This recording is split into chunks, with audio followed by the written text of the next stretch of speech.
There we go. Hey, everybody. Oh. Good morning. Let's watch some videos while I eat my breakfast.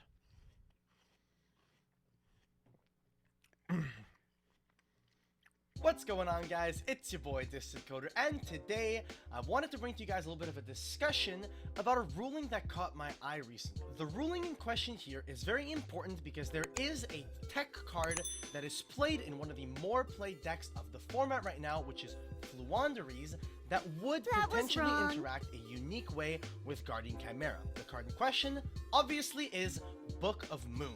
Basically, the ruling in question here is asking if the effect of Guardian Chimera is activated once it's fusion summoned, and you chain Book of Moon to that Guardian Chimera, would the effect of Guardian Chimera still resolve and destroy and draw cards, or would it simply resolve without effect? Now, the effect of Guardian Chimera reads, if this card is fusion summoned by a spell card effect, you can draw cards equal to the number of cards used as material from the hand, and if you do, destroy cards your opponent controls equal to the number of Why cards wouldn't you used be as able to? material from the field. Now, the reason why this is up for debate is specifically because when a fusion monster is changed from face up to face down defense position, every single one of the properties of the cards used to fusion summon this card is forgotten by the fusion monster. This includes the attribute and type of the cards that were summoned, the number of cards summoned, and currently up for debate, whether or not that card was used as material from hand, from field, or from elsewhere. So for this specific interaction, there are two key factors that come into play. The first one being whether or not the Guardian Chimera checks where the materials were fusion summoned from when the effect activates or when the effect resolves. In the case where it would check where the materials came from, when it activates, it will not matter whether or not the Guardian Chimera is face up or face down. Is this guy going to Hartford? He's not looking too great. However, if it checks it as it resolves, by the time it resolves, it is face down because of the Book of Moon. So if it does forget where the materials were fusion summoned from, then it would not be able to pop or draw any cards, so it will not be able to verify how many cards it needs to draw or how many cards it needs to pop. The second thing that needs to be taken into consideration here is whether or not the fact that a card is used as material from hand or from field or from elsewhere is a specific property that the fusion monster forgets about its fusion materials when it's flipped face down. So what I mean by this is that normally when you fusion summon a fusion monster, if you Book of Moon it, it forgets any and all properties about the cards that were used for its fusion summon. So for example, if you were to Book of Eclipse a Dragoon and then flipping it back up, it would forget that the materials that it used for its fusion summon were normal monsters, so it would no longer be able to pop anything. So the thing that needs to be taken into consideration here is whether or not the fact that a monster was used from hand or from field for the fusion summon of Guardian Chimera is or is not something that is forgotten based upon the monster being flipped face down. Now, the reason why both of these factors are basically put into question here and no one's able to agree upon this is specifically because we do not have any precedent that is an exact one-to-one with the situation with Guardian Chimera. There's a couple of other rulings that come quite close, and we're going to look at a couple of those because I have done my research, and we're going to basically discuss this and see if we can't find an understanding or an agreement as to how this specific interaction should be ruled. So before we look at these individual rulings, I would just like to explain where exactly I get these rulings from. So a lot of the time in the TCG and TCG judges, they won't want you to talk about the forbidden archives, but the forbidden archives in this situation are the OCG database. So in the TCG, we do not have a rulings database. However, on the official Yu-Gi-Oh.card website in the OCG, so in all of the Asian languages on that website, you can find an OCG rulings database. Now, over on YG Organization, they've translated the majority of the OCG database so that it's accessible to those of us that do not speak any of those languages. For the most part, for the TCG judges, we're not supposed to use it, but a lot of us judges like to use this as a resource nonetheless, because the majority of the rulings in this database also translate one-to-one for the TCG. So I am going to be using the OCG database to find precedents that could potentially answer this ruling question. So do keep in mind and take it with a grain of salt that in the TCG, we are not supposed to use this database one-to-one, but a lot of us judges do use this as a resource to find rulings because a lot of it does translate very well over to the TCG. So, for the first entry here that we have from the database is a ruling with Book of Moon or Compulsory Evacuation Device versus Infernoid Tierra, and it reads as follows. Book of Moon or Compulsory Evacuation Device was activated in a chain to the activation of the effect of Infernoid Tierra that was fusion summoned using 5 or more different Infernoid monsters as fusion materials. In this case, how does the effect of Infernoid Tierra resolve? Even in that case, the effect of Infernoid Tierra resolves normally. Each dotted point effect is applied accordingly to the number of different fusion materials that were used for Infernoid Tierra. Now, the reason why this ruling is close to the Guardian Chimera example, but isn't exactly the answer for it, is specifically because the effect of Infernoid Tierra checks how many fusion materials were used to fusion summon it at the moment of activation, as opposed to the effect of Guardian Chimera, which does not read the same as Infernoid Tierra, and doesn't make it clear whether or not it checks for the number of fusion materials and where they were used from at activation or when the effect resolves. This next example is actually a really interesting one. It has to do with the monster called Cyber's Clock Dragon, and it reads as follows.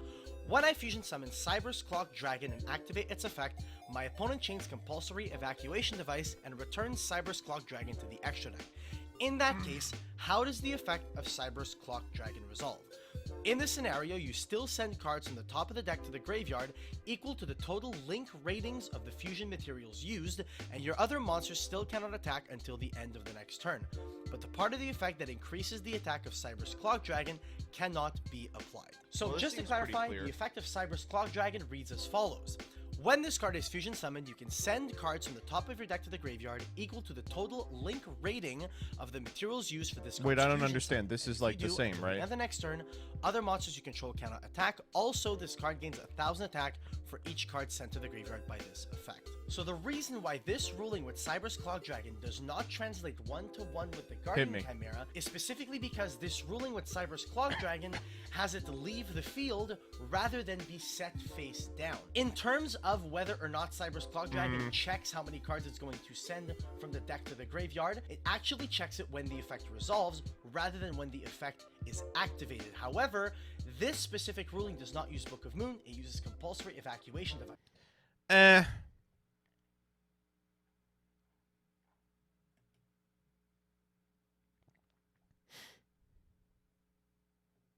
As we know, a monster leaving the field does not make it forget the same things as when the monster is flipped face down. So because this ruling has nothing to do with let's speed this up. I want to know the answer. One with Guardian Chimera. Now, this last database entry that I want to look at is actually something that you might not initially think is related to the Guardian Chimera example, but it actually is, and I'll explain why. So the card in question that we're talking about here is Frightful Wolf, and the effect of Frightful Wolf reads as follows. This card can attack a number of times each battle phase up to the number of fusion materials used for its fusion summon. Now, it's known here that the Frightful Wolf will forget how many fusion materials were used for its fusion summon and will lose those additional attacks if the Frightful Wolf is set face down and then flipped back up. Now, you initially think, Coder, why does that relate to the Guardian Chimera example? Well, this shows that when a monster is flipped face down, it forgets the number of materials that were used for its fusion summon, and this is one of those properties that isn't exactly outlined on the card. The Frightful Wolf example does show that the number of fusion materials is also a property that is forgotten. Perhaps that is a little bit of, insight into the fact that potentially where the fusion materials were used from is also a property that is forgotten. However, from my own research, I have found nothing in the database that would indicate one way or another whether or not a monster forgets where its fusion materials were used as fusion materials. Well, I guess we're going to find out in Hartford.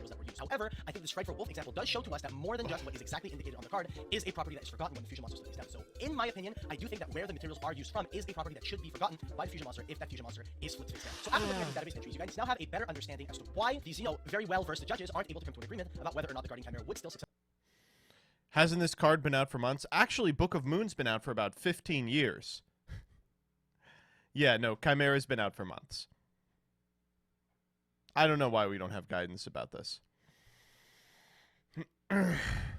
What's good, YouTube? It's your boy Trell here. Coming at you guys with the deck profile. I know it's been a while since you guys have seen one, but kind of excited Trell got top 4. about this one. Went to the original Mississippi Regionals this past weekend. Got 4th place. The deck was none other than Sun Evelyn. It was kind of cool because I just got I finished the deck midnight of the night before the regional, so I didn't have a chance to test it. I don't really look at deck profiles or anything, so I just like went off. Not using the effect. It just don't play it. Yeah. It came up. It was literally 100% always the first card. Your links from the field. If you have 2 link monsters with the same name in the grave, you can special summon one back to the field, which is very important on your combos. Which is really great. You never want to draw this, but even if you do, it's a brick, but it's only a silver brick because even if you do draw into it, you can still make plays to get it to the field to get full value off of it. One Sunsea Shadow. Card was ass. I played it as an extender, and also because it was just another plant of the game. Card was ass. Don't play it. I was gonna say, what the fuck? Card was ass. I'm gonna be honest. Like I played it as an extender, and also because it was just another plant. I'm gonna clip this so I can use it for my justifications. Card was ass. Because again, most things in this deck are just one card full combo. The effect of it never came up. It was literally 100% Well, if it isn't Gage. always the first card I went to side out. Whether I was going first or second game, 2 or whatever. This card See, Charles got the opposite problem of you, Gage. Like, he's playing too many monsters. was sided out. It never made itself back into the deck until the end of the match because you just don't need it. You're never going to use this effect. It just don't play it. You know. Speaking of cards you shouldn't play. One Mardell, generate a boss of light. Basically, when this card is summoned, you can search out a plant monster. One Road Mage Laurel, which We got to ban a Romage Laurel. is really awesome. Well, with the card, I almost didn't play the deck because I did not own this card. A friend Oh, Rose Girl is so good. It's so good. You know why Rose Girl is crazy? You pitch it for Shrine, then you add it back. That's the whole reason. of mine had to drive from another city to bring me this card because I just did. My friend had to drive from another city to bring me Rose Girl. Imagine, 11 p.m. the night before the tournament. Hey, man, you remember when I drove you home the other night? Yeah, dude, that was really nice of you. Do you want gas money? Not exactly. Do you have a copy of Rose Girl? Didn't have it. But basically, Rose Girl has the effect of if a face of a plant monster you control go to the graveyard, you can special summon her, which I never did. You can, but I never did. So she can be an extender, but her other effect is level. Another plant monster. Oh! He's playing it. He's playing it. Let's go. He's playing it. Woo! Neither player can special summon. So it's a Vanity's Fiend. And it's amazing because you can do your full combo without normal summoning, and then at the end of it all, just summon this. Which means they have to out your board plus my hand, equip a plant. Yeah. Card's made. I understand this is the expensive one, but this card just does so much. Thank you, Konami. Then of course, we go to the standard stuff Good. He is on adventure. of Brave, so triple her, one Griffin. I will say that this was actually probably the worst part of my deck. Brave is great. Yeah, it's not great, but you kind of need it. Let's not get that wrong. It's a very great thing. We know that. But sometimes It's you a want to fragile see combo. plant cards more than you want to see this. And there were times when my hand was saturated with Brave stuff, even after siding it out. In fact, in finals, in the game 3, I sided out one Finals. of her and one rights. And my opening hand was still double rights, double her, and like droplets or something. So it's really Jesus Christ. bad. So I might work on that moving forward. But now, there were times when I got this to the field, and of course, it's just another interruption or another like board breaker. So it's still a good package. I don't think it's required, but if you have it, why not play it? Ah, man, so painful. It's like, yeah, you play it because your combo is super interruptible, but, Horrible on me, Two but the decisions. 2 seemed like it was enough. Monsters from Destruction as well. Whoa, no wonder you weren't drawing the fucking locais. You're on 5 searchers in a 40-card deck? My guy. The effect to like you 2 Shrine. can banish from the graveyard to protect your monsters from destruction as well. And then Sunvine Shrine is a back to your best monster in your deck and get a free bounce. You do not know how many times. Part of the package. We've also got, of course, Call by the Grave and triple droplets. I went back and forth with myself on droplets. I tell you, I didn't have a chance to test the deck at all. Droplet almost seems standard in this list at this point. Like I literally didn't test it, and I was drawing test hands, and I would always draw droplets. I'm like, I don't want to draw droplets going first. See it sometimes. You do have, there is an argument about loci that you don't want to, like you really don't want to see 2 ways to get to loci, and you really don't want to see 3 ways to get to loci. Then that is just useless. So how many do you play, right? You can play up to 12. You've got loci, Piri Res, Painful Decision, and Unexpected Die. You can play up to 12. How many do you play? Trell thought you played 8. I've seen many people play 9. I've seen many people play 11. I don't know how many you're supposed to play. One of you will have to figure it out. I shouldn't play it. Small World 2 if you really want. Do not play Small World in this deck. Fuck you. But the fact that I made droplets push By the way, Farfa yesterday said, how do I Small World into loci? Don't. Play 12 starters. What's wrong with you? me through a lot of games because there were games where people like set up like boards of like their own Brave Engine plus whatever 1,000 negates, and like droplets was like I dropped somebody for 3, going second one time and just OTK'd them. Last spell in the deck was the Ethereum Discoliseum, which is probably the best spell in the deck, I would like to say. This card is so fucking crazy. I can't believe they printed this. This is like the silliest card I've ever seen. It searches out your Regulus or whatever piece you need, but also has another effect. If you once My returned to the monster you destroy by Discoliseum has battle, you can just send a another Ethereum effect. card from your deck to the graveyard instead, which nobody thought about that until it happened. So like I go Cactus Bouncer, they try to beat over it. I Discoliseum protect my cactus bouncer. See them to keep it alive. We're still where we're going. Also has another effect where if a monster on either side of the field is destroyed by battle, you can add 1 Therion monster from your graveyard to your hand. So this card is amazing. And then onto the traps, very generic. Triple Imperm because it's the best card going. It's the best 6 card going second. You know what I mean? So like, you don't want to draw like a Nib or something like that going second. So the best 6 card going second. And then 1 Sun Avalon Bloom. Bloom basically says if you control a link for a monster on your side, a link for a plant on your side of the field, it's a permanent Dark Ruler no more, which is amazing. It also has another effect to where when one of your link monsters battles, you can make it gain the attack equal to all the monsters that it points to. So you're gonna make sure your monster points to something. I had a opponent, he ran into one of my monsters. Your YouTube or with the Chrome 3,000 attack audio monster, is and I boosted my monster to, like, 3.5 76 or dB something like that. louder It was than like- your it was mic crazy. output. Okay, I'll turn it down. I love that. As you guys see, I don't main deck any hand How did you traps, know like, that? no Veilers, no Bills, no Ash, things like that. Just because, like, even though I think that they're good, they're not great, and you just don't want to draw things that could eventually, could He has be a ears. combo piece. No, how did they as know far as the your exact extra deck, percentage? That's what I want We're to know. playing triple Sun Avalon, Dryas. It's your He's trying to say Drias, but it is dry ass. link one. Again, not a hard once per turn, so you can summon 1,000 of them in one turn to get their effects. When it's summoned, you're gonna search out one of your Sunvine spell the traps.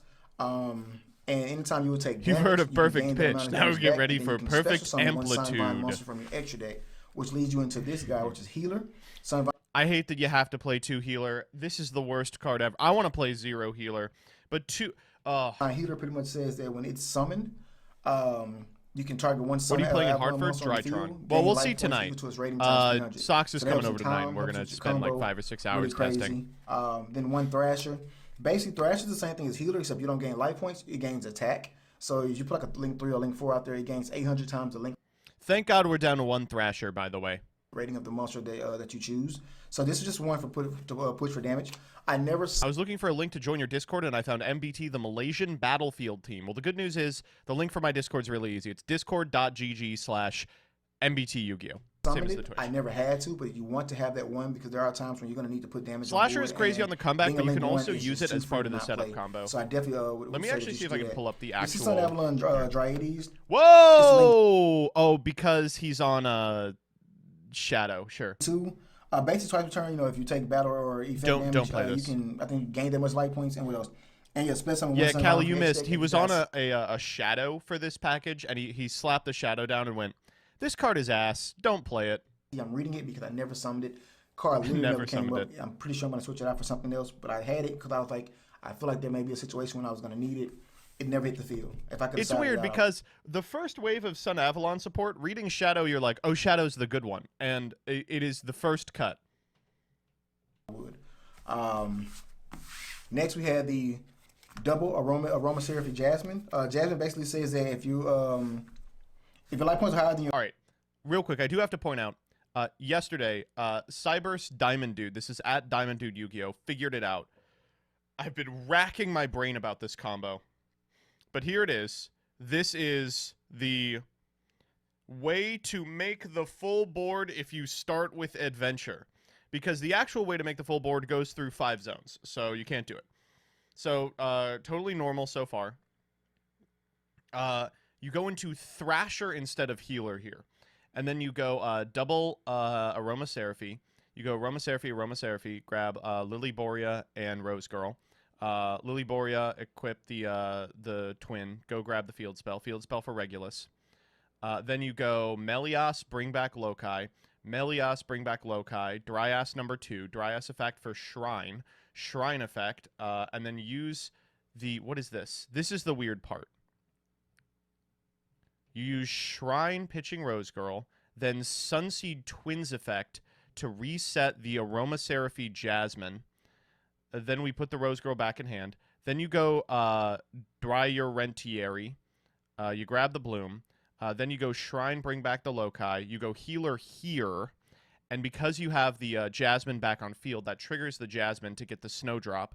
Then you make Melios. You go and grab a Lokai. Bengal Lancer, Regulus, Snowdrop, Bengal Lancer. It took so long, but someone finally fucking figured it out. I can't believe how hard this was, but yes, there it is. The difference is you have to play 3 Melios. That's the only difference between the existing combo. But it's like super unintuitive. It's like, yeah, you start with Thrasher and then you healer later. And also you get to only play one healer.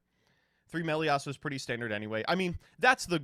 Yes, you could theoretically have played 2, but people played 3 because it's a fucking sick card. Like, it's a nuts card. Like, Melios, no once per turn. Just, like, keep going, baby. But yeah, there it is. So I hope that I am the only one who has seen this, because 246 views. But yes, you can do the full combo through the adventure line. Is he on Rose Whip or just the Cactus? The opponent's this card. Trell is just on the Cactus. I am pretty sure that Rose Whip is a... It looks like it's going to be a Therion-specific thing. Like something that the Therion decks play, like the zombie vampire decks, not necessarily the plant ones. We'll see. You could just do the combo without the teardrop, but I want the teardrop. You can just...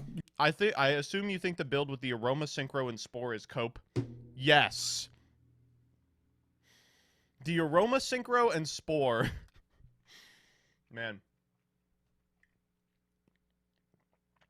People were trying to tell me so much. When I put up the TMT, they were like, why aren't you playing Blessed Winds? Why aren't you playing Humid Winds? What's wrong with you? And I'm like, it's not good.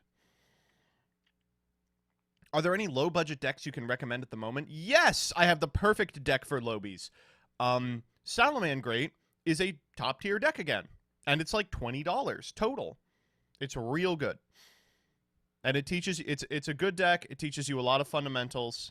You know, it's not busted out the ass. It will require you to play the game. $20 minus access code? The fuck is access code now? He's got a reprint. Okay, I'm going to say $30 for access code. Oh!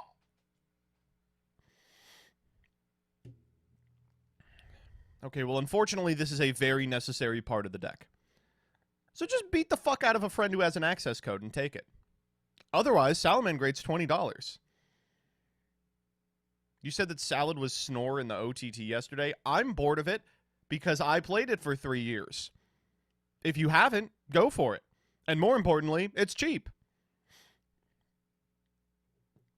Isn't one Ash $20? No fucking shot. Well, it's not 20. Dog, you've got to be fucking with me. This is a common. It's been in 2... What is going on? They could not have printed this card more times. They're trying so hard.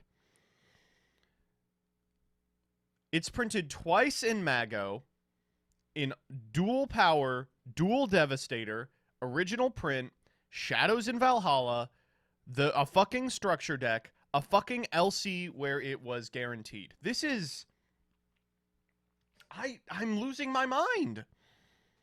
I remember, purchasing 3 Ash in 2017 for that national tournament and feeling like I felt terrible. And because I didn't really have the money. And I bought them at 90. So they were 30 a piece, and I bought them at 90. And I was like, I can't fucking believe I am wasting money like this. Well, they have... Look up the Soul Burner structure price. Sure. $54. Amazing. $54. $54. It's just for the Ash. What else is... Wait, Balinx is 5? Is Balinx has 1 printing. Nothing else in here is expensive. Wow.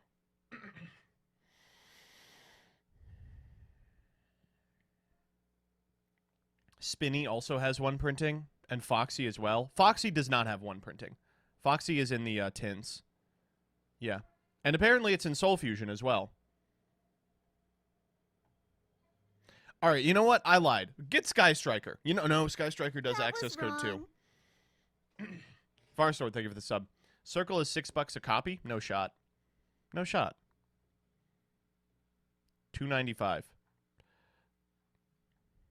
No. Shizuku is 20. Shizuku's had like 4 printings. What is going on? $9. That's not so bad. Why is there so much porn on my screen right now? What is going on? What is going on?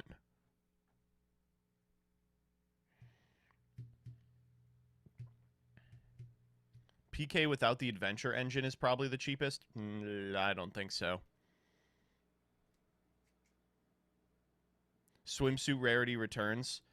All right, let's see. How many swimsuit rarities do we have? Okay, this is a... Wait. Is this Bermuda Triangle? It is. Wait, this person is in like 15 different archetypes. Bermuda Triangle. Full Bright Wish. Superb New Student. Dreaming Step. This is the kit of Card 5 Vanguard. Play Marincess. It's actually budget. No. Blue Tang's $8. Coral Anemone is... Oh, no, there's 2 printings. That's it. Yeah, that's fine. And Blue Tang is also not $8. There's 2 printings. Yeah, this is super cheap. Adagnister is super cheap. That's true. Is that actually true? Ugh. Yeah, play Adagnister. That's a great deck. How much is Arrival Cyberse? $1. It's a super. On one hand, I'm like, it's a super. And on the other hand, I'm like, thank God it's a super. Look at this, $3.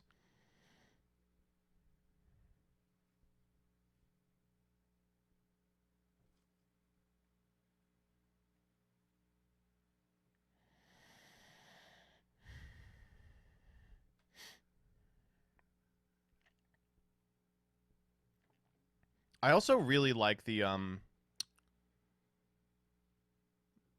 Tin of Ancient Battles Prince of the Adagnisters. They're kind of sick, right? They pop, you know?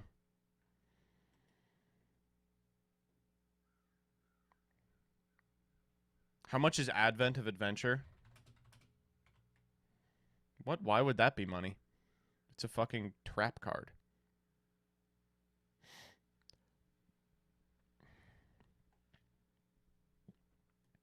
What?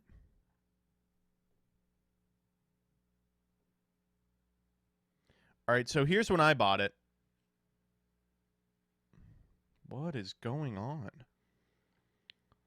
Guess they got to make their money somewhere. No, Flunder's not budget because you need prosperities.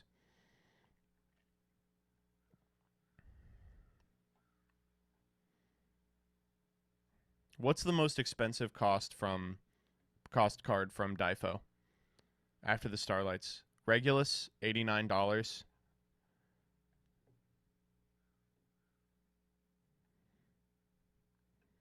Lily Borea. Alba Lenitus. Okay, what about this? What if I play Dragon Link on spec that this card is too much money and no one bought it? Huh?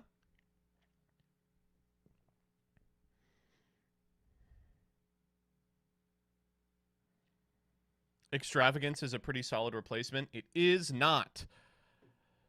It's kind of frustrating, but Fluon Deriz decks are now playing Extravagance and Prosperity and Duality and Ratio and Your White. It's like a 3-3-2 with Extrav as the 2.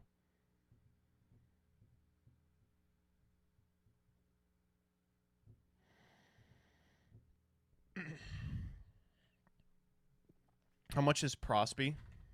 Let's find out. $119. $130. This is when I bought it at 99 and I was like, I'm getting scammed. And I was. All right, let's play a little Yu-Gi-Oh. Oh. Let me put my password in here. How much is Dinomorphia? I think that it is quite expensive, actually.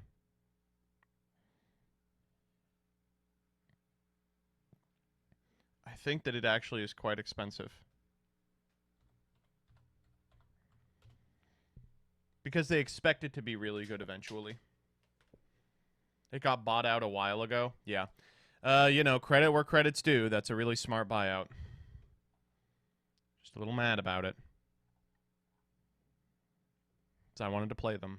Terezia's 15. No Kentrigina's money. Do you know what you're playing for the YCS? Pretty sure it's going to be Drytron. That could change if testing goes really poorly.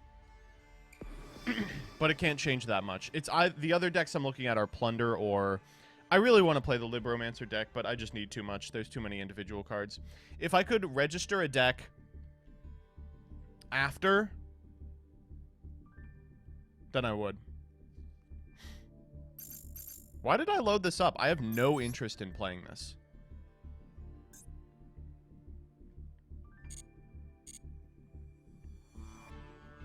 What does current Drytron do? I'm glad you asked. Current Drytron doesn't use rituals. I mean, it does. Like, you use rituals. Mostly, it makes Vanity's Ruler. It makes Vanity's Ruler, Betos Buster, locking. And the idea is there's nothing that beats Vanity's Ruler in the format.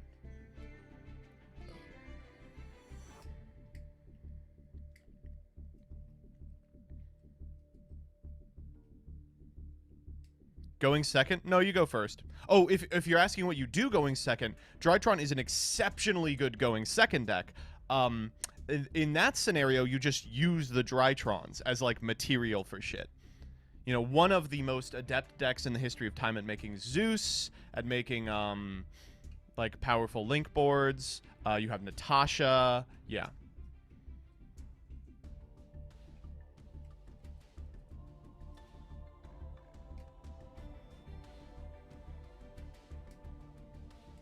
Vishana? How the fuck are they getting Vishana banished?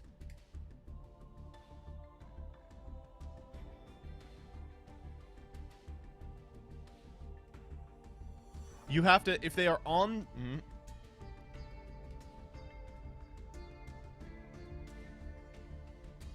Are the Heralds used at all now? You do play one Orange Light, because you go through Angel.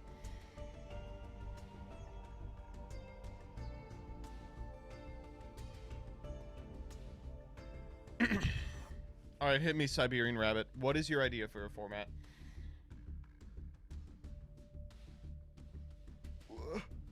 Petty Dreadful. No. Is the Megalith version bad now? I don't think it is. I think it's fine. I just, you know, I just want to play this one.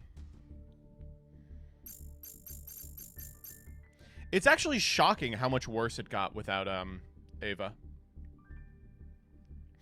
But yeah, the builds that still do a lot of ritual summoning end on, like, Fool... And that's it. There's a guy in my locals who spends a lot of time labbing them, and his setups are impressive, but they were very reliant on Scythe, so...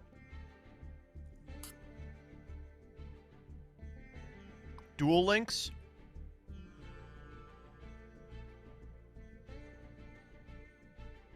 I guess I could do dual links.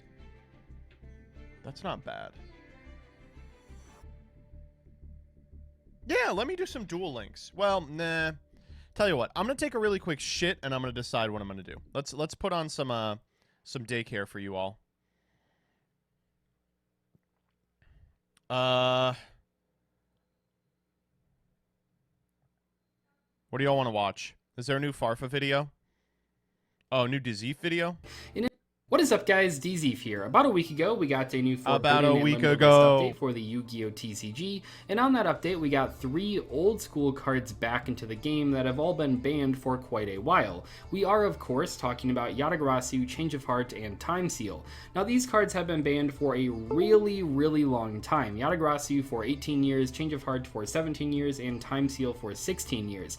And now these cards are all back at 1 copy per deck, and people are wondering how good or bad they're going going to be in the current format. In today's video, I wanted to go over all 3 of these previously banned old school cards and talk about their place in the current format. Now admittedly, things have changed a lot over the past 15 years, and these cards, while broken back then, might not be broken anymore. First up, let's talk about Yatagarasi. Now I did recently post a deck profile / gameplay video featuring Yatagarasi in my Shino Bird deck, and in that video I remember saying that the deck wasn't super competitive. Now there are other decks out there for Yatagarasi. For example, I believe MBT recently posted a Fundariz video featuring Yata as well, and there are some other strategies too, but let's get down to what this card does just in case you guys don't know before we talk about it any further. Yatagarasi is a level 2 Wind Fiend Spirit monster with 200 attack and 100 defense.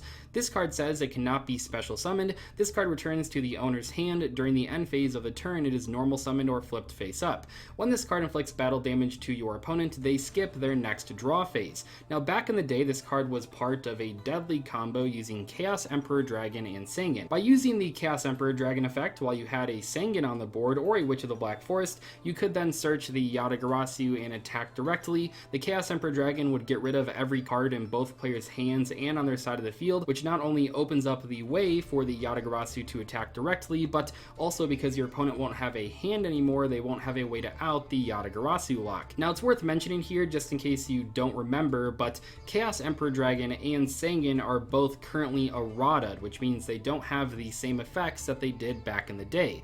Now these nerfs have made this combo impossible to do, so you really can't combo Yatagarasi in that way anymore. Now there are other ways that you can use Yatagarasi. Obviously in that Shino Bird deck, I showed a couple of them. That deck is able to special summon the Yatagarasi by ignoring the summoning conditions, which is pretty helpful, but in reality, in modern Yu-Gi-Oh, I don't really see a competitive deck where Yata can fit in. You could play it in just your normal deck when you go second, but you have to have so many things go right to actually make this card work. It's not only about doing the 200 damage to the opponent, that obviously is a part of it, but you also have to make sure your opponent's hand doesn't have a way to come back after you lock them down. And I think in modern Yu-Gi-Oh, that's the harder part right now, because a lot of decks will have like a 1-card starter in their hand even after they end their combo, so even if you did break their board and Yata lock them, sometimes they can still just have like the 1 normal summon that can change everything. I think it's completely possible that Yata will go to 2 copies or 3 copies per deck on the next ban list if it doesn't see any play in the current format, which is pretty wild considering that Yata was one of the original cards that made people want to have a ban list. But by 2022 standards, and with Sangan and Chaos Emperor Dragon errataed, this card is not as scary as it used to be. Next up, Time Seal. Now I will say that I'm pretty sure most of the people defending this card that think it's kind of okay don't actually understand how it works. So Time Seal is a normal trap card that says skip the draw phase of your opponent's next turn. So how does this card work? I mean, it seems pretty straightforward, right? Well, there is one thing that you probably should know about Time Seal if you plan on playing it. When your opponent's turn starts, it is already the draw phase of that turn, which means it can't be skipped at that point. But because Time Seal is a trap card, you can't like use it on turn 1 outside of some crazy combos with like Temple of the Kings, which means if you simply set Time Seal and then use it on the opponent's first turn of the game, the Time Seal's skip won't happen until your opponent's next draw phase, because you can't skip a draw phase that you are currently in.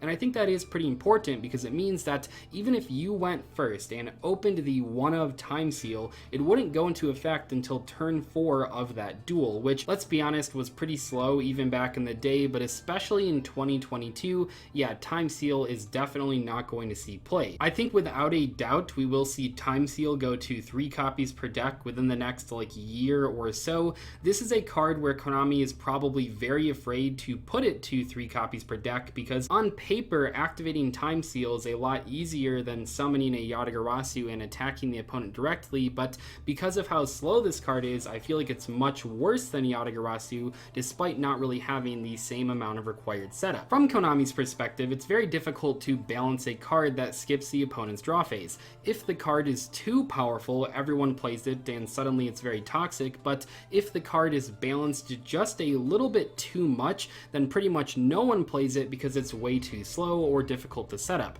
I think in the case of Yatagarasi, it's a bit difficult to set up, but I think in the case of Time Seal, it's just that it's way too slow for modern Yu-Gi-Oh! Finally, let's talk about Change of Heart. This is by far the most talked about change on the recent ban list, no pun intended, but this is a big deal. Change of Heart has been banned for 17 years, and while it's not the most powerful card on the ban list, probably not even like in the top 10, it definitely is a card that people are excited to try out. I did a poll on my community tab when Change of Heart got unbanned, asking if people were going to try it out, and it looks like from those results at least that 50% of the responders said that they would try it out in their main deck, while 30% said they would try it out in their side deck, with only 20% saying they weren't going to try it out at all. Change of Heart is a very appealing card. It's not only an old school fan favorite, but also it's playable in basically any deck when going second. Yeah, it might not be the best option out there. I mean, that's what people are trying to figure out right now, but it definitely is a card that can go into way more decks than Yatagarasi or Time Seal. Now, will it end up being a competitive mainstay like Snatch Steal was for the one format it was legal back in 2015?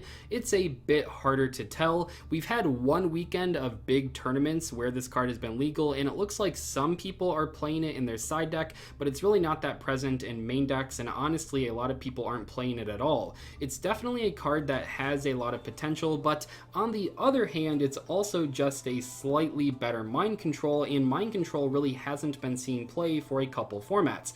Now, admittedly, it is better than mind control because the monster can attack, and that's a pretty big deal. I feel like people are sort of underestimating that part about the card, but being able to take an opponent's monster and immediately threaten an attack with it is a pretty good thing when compared to mind control. It's not only about stealing monsters that have good effects on the field or stealing monsters that you want to use for your link summons, it's about stealing a big monster that could attack over another threat your opponent has on the board. In my mind, Change of Heart will probably stay limited for quite a while. I don't think it's going to go to 2 or 3 copies per deck anytime soon, but it's probably a card that people aren't always going to play. That being said, if you have a 15th card in your side deck that you can't seem to settle on, Change of Heart could be a good pick. And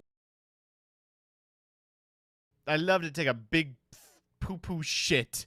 Oh, I love to take a big doo-doo poo-poo shit. Different formats, because while it's not like overwhelmingly powerful, it is a very good going second option to have in your side deck. I think Change of Heart is pretty similar to Mind Control or Pinkertops because it's a card that you might not always want in every single deck, but hey, it's a generic going second card that's not going to ever be terrible.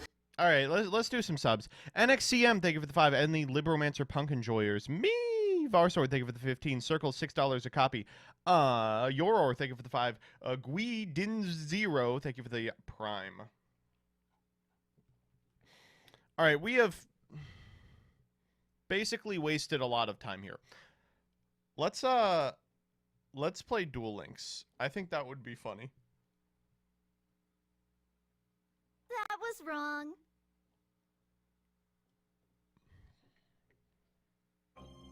Digging Flint, thank you for the 25. Saint Ajora, thank you for the Prime. All right, maybe we'll make some YouTube content out of this, yeah? That was TCG wrong. Tolly, thank you for the 23. Just go straight to Ace Attorney. We'll do Ace Attorney right after this. We're not going to spend long here. What do you have built in Duel Links? I got Metal Foes. Is that good still? Wrong. All right, so while Duel Links is loading, let's see what's good in Duel Links. Looks like DDD, Gandora, Foes, Odd Eyes, Phantom Knight. All right, I have some of those. Well, my DDD cards do not look like these ones, so maybe I don't. Oh,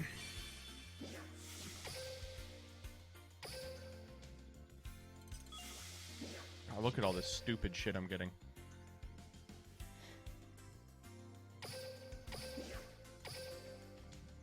You know, it is really frustrating. Master Duel, I constantly feel like there's just not much I can do, you know?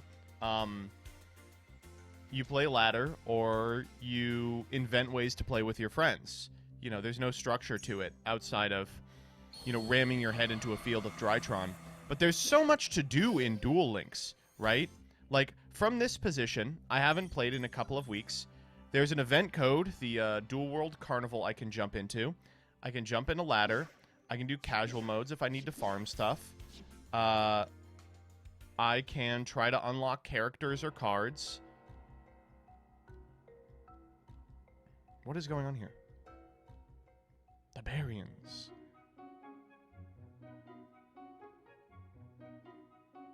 Shark is here? Oh, is that Shark's sister? Can I get Shark's sister?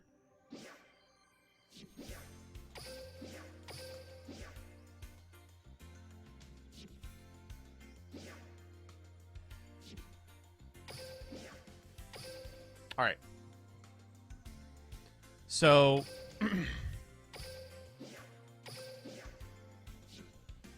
oh, good. I really I really was just logging in to get the skill. I don't want to be, you know, caught without the skill. Have you not watched Zexel? No, I have not.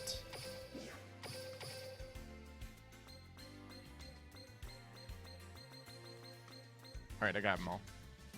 Play the new Utopia deck. You know, I'm good, actually. What is the new Utopia deck?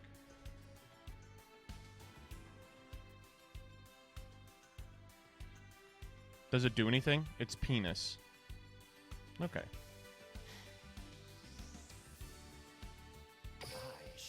Leo Utopia Ray on 3. No, thank you. All right, so we're also in gold? No way we're in gold. What'd I click? Oh, I clicked the wrong thing.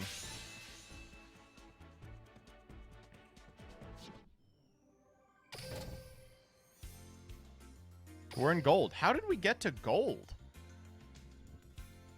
We played... Oh, the last time we did this was actually early May. All right, let's see how far we can get in gold today. Why are you in Master Duel tab? Good question. Mods.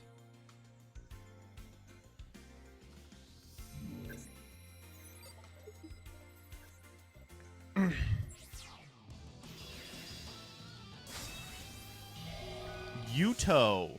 All right, this is the Phantom Knight guy, right? I think we have a pretty good matchup against Phantom Knight. I'm not basing that on everything. I just think it. Oh, this is unfortunate. One of the weird circumstances in which Rescue Hamster doesn't do anything. All right, please do not set the game to Fortnite. That's actually really bad. That's going to mess with...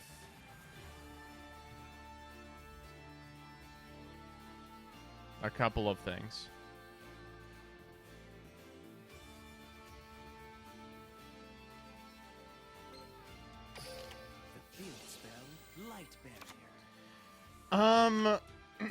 What do we want to do for our first turn, right? I don't know.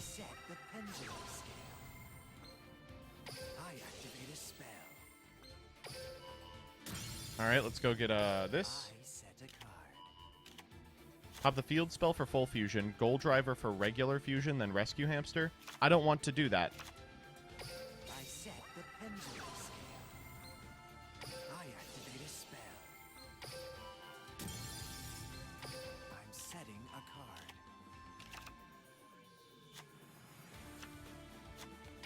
We're in a normal goal driver. I summon a monster in it. I reveal my face down card. We'll special Mithrilium here. Activate a spell. This isn't quite what I meant. Correct. All right, ready? We will simply draw the low scale. Ready? Low scale? Low scale? What the fuck? I end my turn.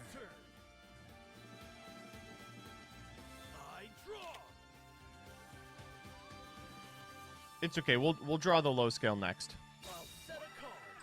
Okay. Still with you. Why are we on 2 Metal Foes Fusion? We aren't.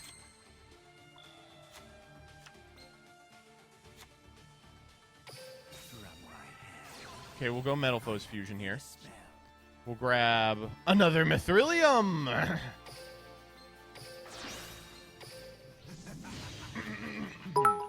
This is lethal. We'll use Mithrilium to summon back the big-ass Volflame. I went back and watched a replay of the Game 3 of Round 6 I lost and saw how I could have had lethal. Ah. That's rough. We're gonna Mithrilium the monster here. Back to the hand with you. And now we're just gonna draw the low scale. Ready? We're just gonna draw the low scale. I don't. I activate a spell. That is not the low scale. Let's just try to kill him. Now, I attack you directly. I'll play Widespread ruin. Here's the card I set.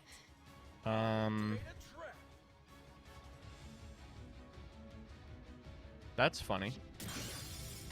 My monster's effect. How interesting. Why am I allowed to do this? This doesn't seem like it should be how it That works. was wrong. Cat Meat TV, thank you for the sub. Accepted your destiny. Huh. Sorry, Yuto. None of my strategies worked. Well, you set one card and passed. All right, one down. This shit is easy.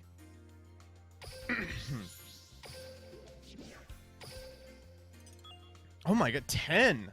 I'm not playing 10 of these. Okay, we'll play this till 11:30. We'll see what we got.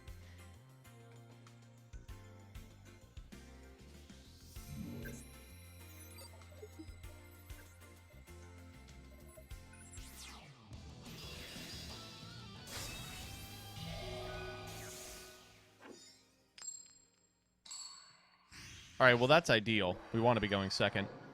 The extra card, the battle phase, we're fine. How foolish it is to defy your. I'll take on.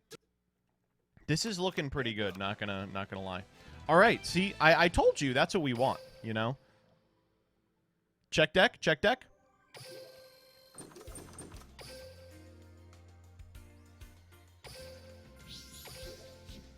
The number one reason I'm playing Duel Links right now, no fucking Sword Soul. Ah, well. Sorry, Felipe.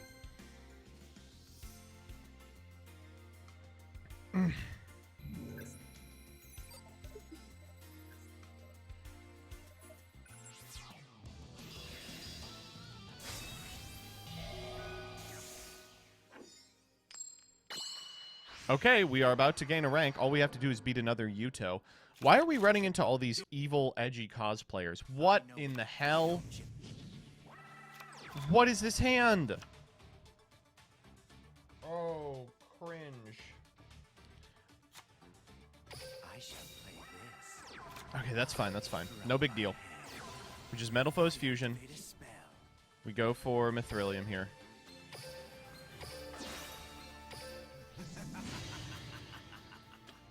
I fusion. Activate summon a fusion. monster. I activate a spell. We just gotta draw any guy here. That is a guy. We set full, and we are good to go. It's looking great. It's looking fine. Ready? It's my turn. I draw. Appear. I summon my Secret Six Samurai Fuma. Okay. monster. Come out. I special summon my Legendary monster. Six Samurai Keyzon. So they're going to try and make... Yeah, I think we do this. Laughs at you. Full here for Alcahest. Spell card. I activate it. It's like they're trying to make Shien, but I don't know how scared of that I am, right? It's not 2017 anymore. I know every Mithrilium 1, my mom's destiny Alcahest laughs at 2, my grab monster's effect Getsufuma.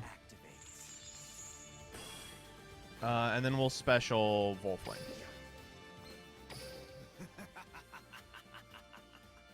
I special summon a monster. From my hand, Reborn. spell card. Reborn targeting Mithrilium. That does not... Okay. I special summon my monster. I don't know if that's a good idea. I'll set a card. I mean, I might lose to it. I'll set a card. Just draw Reborn. Let's battle. Alright, we're losing our entire board here, which is obviously not ideal. Monster attacks. All right, come on. Is this your We gotta find exactly Rescue Rabbit. That's not exactly Rescue Rabbit. Looks like we have lost this one, folks. shield spell? Light barrier. I set the pendulum scale. Whatever it is, he's thinking about it. I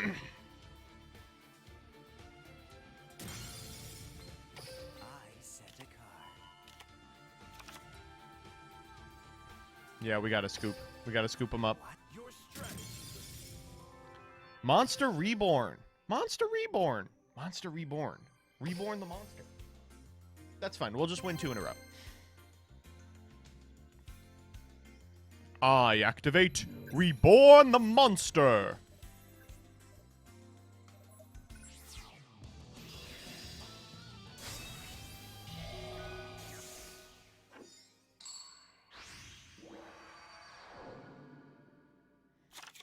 You will. Oh, yeah. It's my turn. Oh, yeah. I'm liking the way this looks.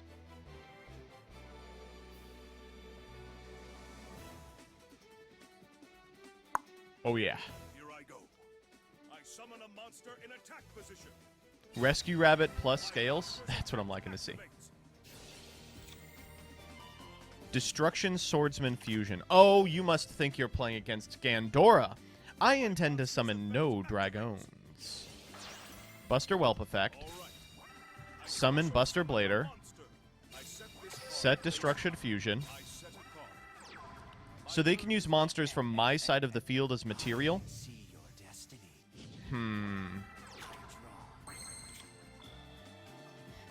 Alright, well, we'll begin by normal summoning the Rescue Rabbit. Activate the Rescue Rabbit. We can force out the fusion early by going double Goal Driver into the Spider. I shall play this. I guess yes if the set card is DNA Surgery. I am kind of boned. I shall play this. I exceed summon a monster. My monster's effect activates. Well, you know, sometimes they just don't have anything, you know? Sometimes they just do not have a thing at all. We have to do it like this. Kind of crusty. I activate a spell. I'm setting a card. From my hand. Sart, grab me Volflame. Steelen, Set the pendulum. PS2. I pendulum summon a monster. I shall play this. I guess we're just going to combat. Ooga booga, ooga booga, ooga booga. Nice deck, dude. That was a really good one. I may have.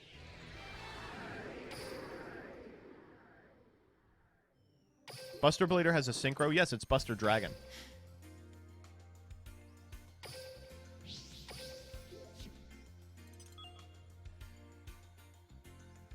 Can you believe Duel Links gave out Skullcrobat Joker as a free card? That's kind of crusty, right?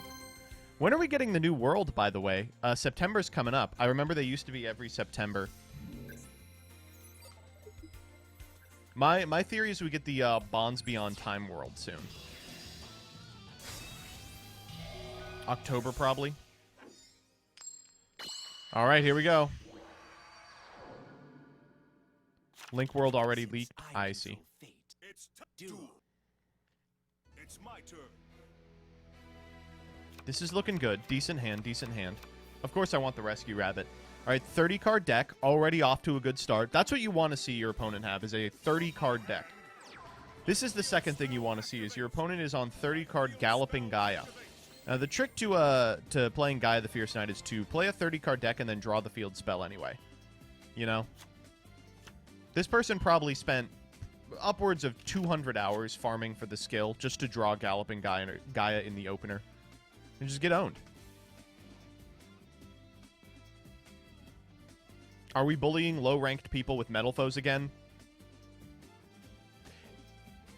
Yes. Yes, we are. That was wrong.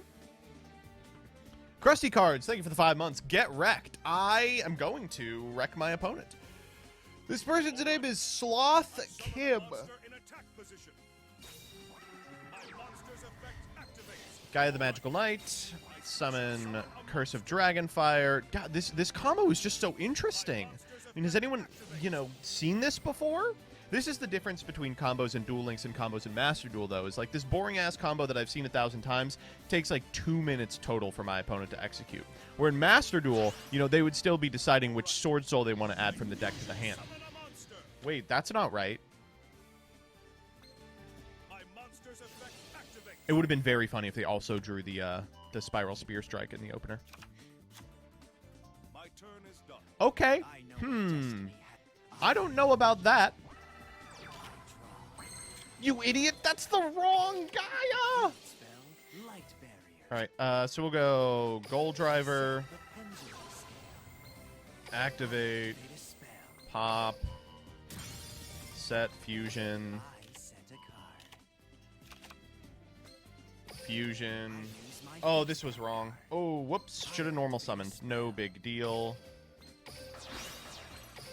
We just did it so we can shuffle these two back, fusion and then summon also a have the monster. ability to fire the Metal Foes Fusion. Activate a spell. Whoop. Ooh, that's nice. Monster's effect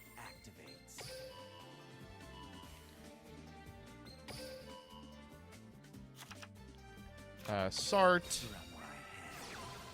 I activate a spell. Grab Volflame. What are we doing with Hamster? Just summoning him? He's just chilling? I set the pendulum scale. Boop, boop. I pendulum summon a monster. Witness what fate has That 300 is going to come in handy. You watch. I special summon a monster. I activate a spell. We'll pop the Hamster here. Grab the full. I'm setting a card. Now, I attack you directly. My cards You will could That was a fun game. Is the Clock Tower deck still viable? Thankfully, no. That was a deck that died to power creep. And Vlad, if you're watching this, you're welcome for not playing the Clock Tower deck.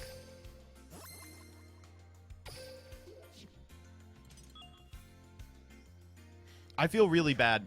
I made Vlad edit like 10 of these like Duel Links videos, and they were mostly Clock Tower. So like he's just scrubbing through me, just like, okay, ugh, miserable.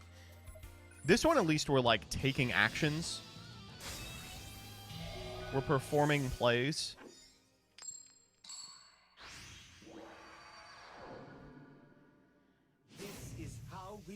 Life Point Boost Alpha. Been a while since I've seen that one, but at least they're playing a deck that isn't 400 cards deep.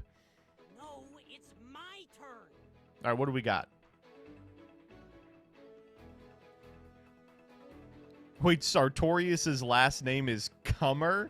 No! What? No shot! It's Sartorius Kumar. Cummer? Well, now I'm not going to be able to think of it differently. Oh, it's Kumar. Thank you.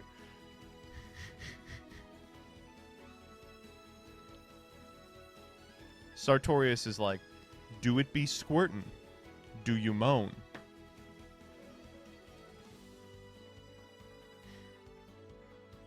Watch if destiny is a creamer. Yeah, that's all I got for you today. Damn, my opponent is taking a long time. This is the plan. They play Life Point Boost Alpha to increase their life total so it takes them longer to die of old age.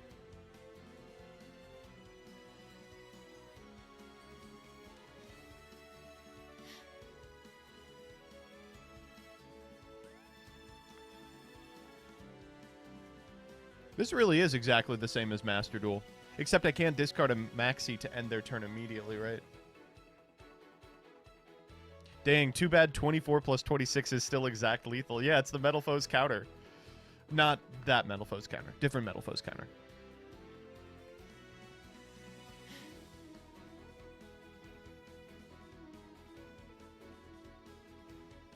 What's this guy playing? Ideally Yu-Gi-Oh, but so far it looks like competitive staring contest.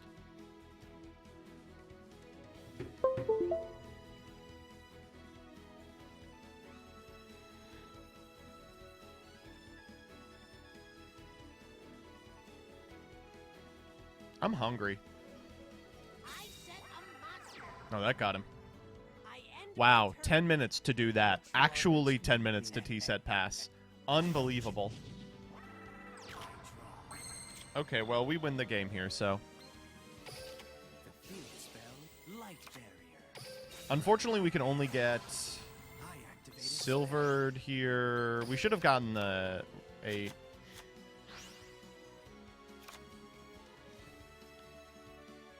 I shall play this. Always keeping stealing. Pendulum Sail. Stealing here. Pop the barrier. Set Metal Foes Fusion. Ugh. These hands that include Painful Decision are just so much easier to play. I activate a spell.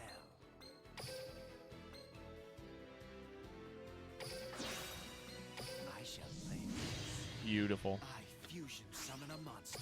My monster's effect activates. You don't have to, like, jump through hoops to get 2 into the graveyard. You just have them. This is where we find out they're on, like, a silly, you know, I activate a dipshit spell. burn strategy, and we still can't kill them from here. Rescue Rabbit. That is a pretty decent draw. Unfortunately, I do not think we have targets. So we're just going to summon these two. Oh, we do have targets again, don't we? Because we shuffled it back. Oh, we should have. That would have been very funny. I special And we can't do summon a anything with it, monster. but... let's silvered here, too. I'm going to crack the Stealin, because I think it's unlikely that we actually I'm setting a card. need to Pendulum Summon again this game. Alright, combat. 19? Sure. 26? Sure. 24? Well, that was a really interesting one, wasn't it?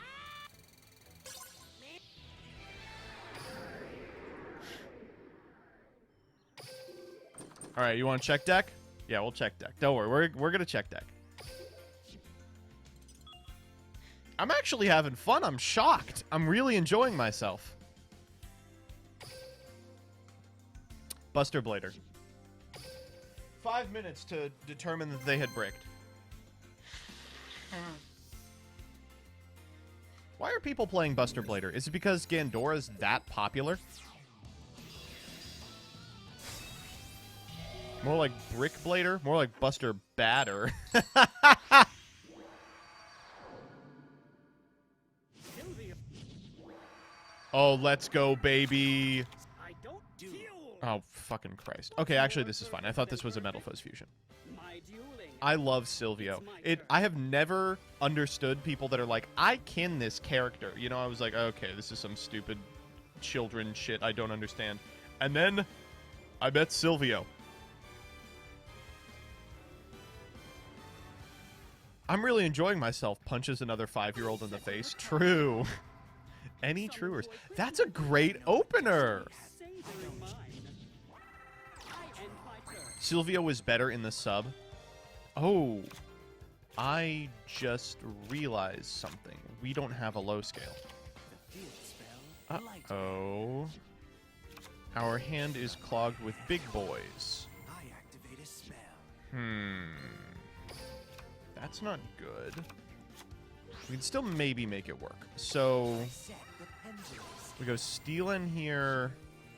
I Stealin effect, crack the light barrier for Metal Foes Fusion. I set a card. We can normal Stealin, I shall play this. I Fusion. feel my face down card. We'll make I activate a Mithrilium. spell. Send Stealin, Volflame for Mithrilium. Alright, we have 2 diverging lines here. Summon a monster. I think the way that we win this is Mithrilium target the back row, even though it shuffles back the fusion that could theoretically draw us a low scale. And it went back to hand, so I mean, let's just try and win here, right? Time to battle. Obey your destiny. Boom. And we'll follow it up. From my hand. I activate a quick play spell. I We get to do this through a hand trap. Isn't that silly? My monster's effect activates. Is Metal Foes low rarity? Absolutely not. If you Wow, that was... Sometimes the greatest pendulum is the one that you don't scale.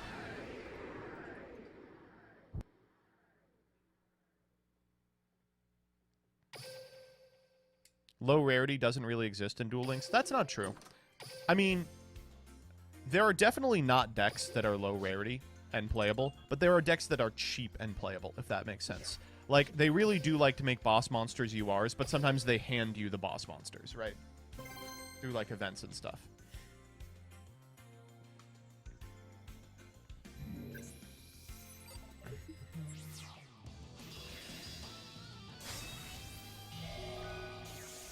Aramage, stop making people play Aramage. 28 card Ultimate Dragon, 4 card extra deck. So 3 of those cards were just added to the extra deck with Ultimate Dragon. So the 4th card has got to be something crazy. Bingo Machine Go in 28 cards. No problem, no problem. Blue Eyes, Blue Eyes. Okay, so you could have Blue Eyes. Look at those arts. Yeah? Yeah?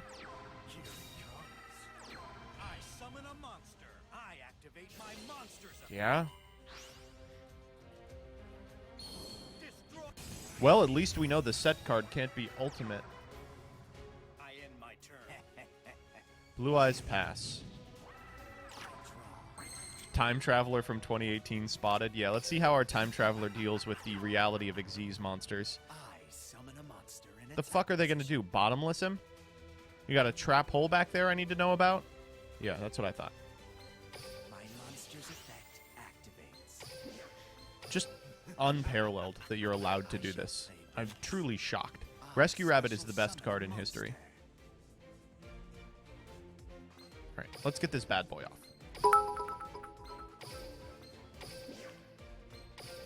Do not think so, Chibi Gohan.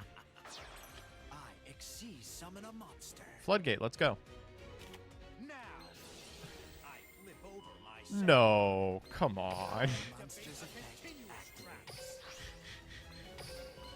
Oh, we're gonna have to bully here today. Set the pendulum scale. The Phoenix Ooh, just realized we do not have...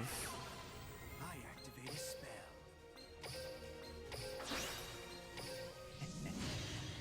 I fusion summon a monster. a low scale. We are going to have to fusion here. We'll simply find the high scale. Ready? Here we go. Boom. That did not do it. That's not what I'm looking for. My monster's effect. Okay, I guess we're going to Mithrilium. If we return the Shadow Spell, we win, right? This is lethal. Let's steal in here, popping the Light Barrier. Set a full. Setting a card. Theoretically, we can go into another Mithrilium. We shouldn't have shuffled back both of those. Alright, let's try it, you know.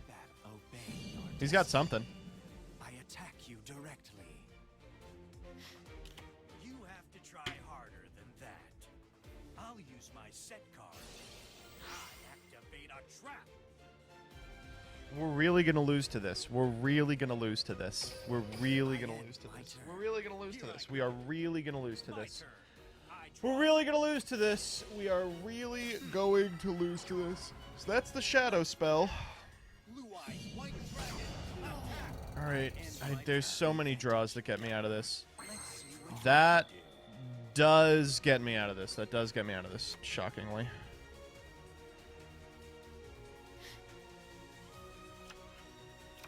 from my hand. I activate We need what? It doesn't matter, right?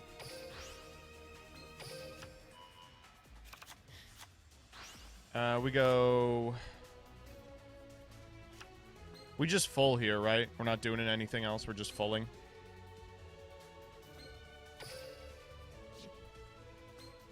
Full for Mithrilium.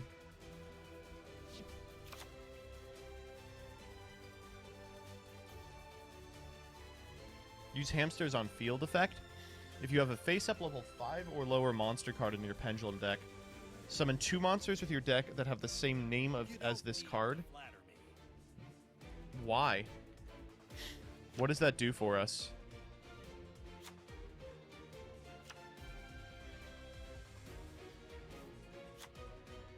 Gets us 2 silvereds, right?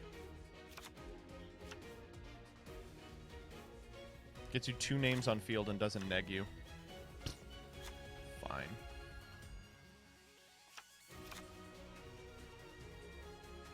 Didn't we dump a silvered? Yeah, we did. There's one in grave.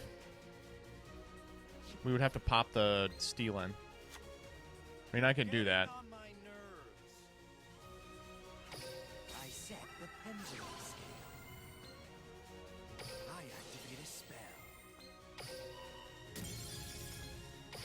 I'm still gonna do it.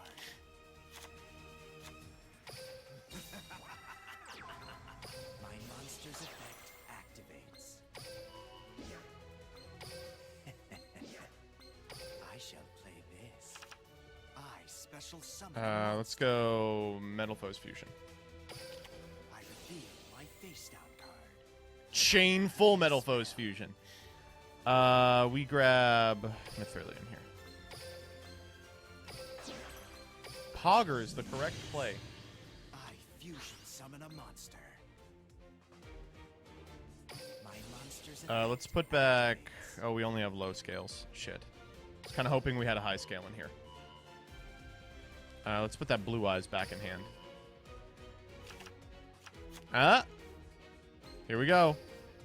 Moment of truth. Big guy, big guy, big guy. That's good, but not this turn. Wait, why can we activate this? Adamantite. Awesome. That's what I want, is Adamantite. Here comes another drowning. We know it's Shadow Spell. What the fuck? Your attack is negated, and Oh, no. Of course they drew a monster. Oh, thank God. It's time to bring this duel to an end. It's my turn. I was so ready. I was like, we have it. We have lethal. I set a card. Oh, we had lethal anyway. Oh, come on. I end You my seem turn. to have the advantage. Oh, perfect. That's what I wanted. You're getting on my nerves. That's fine. I summon a monster in attack position. I know there's a shadow spell back there. My monster's effect activates.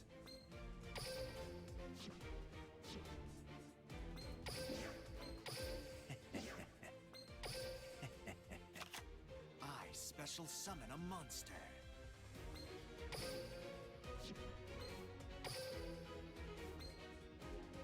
Oh, cool. I could do him again. Alright, let's just go to combat. Let do not fight. You should be going through Ori Calc more often to pop back row. Yeah, you're right. What a mistake. My God. I mean, truly. My monster's effect.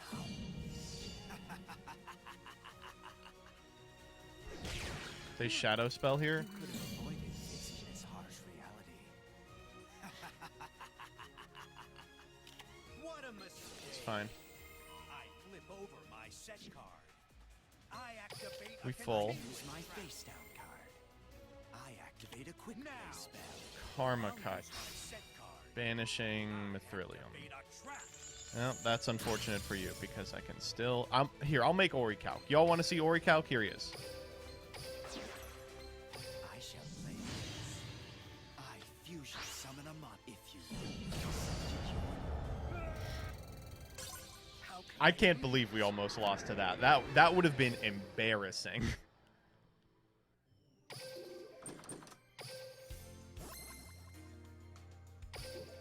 Shadow spell. Shadow spell. Why didn't they hold the Karma Cut till after you resolved full? Because we had lethal on field anyway. Actually, I have no idea. We didn't have lethal on field. Why didn't they do that? That's a really good point, actually. What the fuck? It's fine. These are just the best players that Master Duel has to offer. Mokuba! Are we going to get monster morphed? When was the last time you saw a Mokuba player?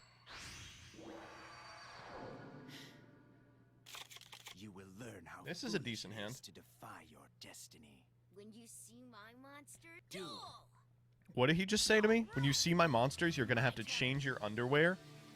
Is Mokuba implying I'm going to come when I see his strategy?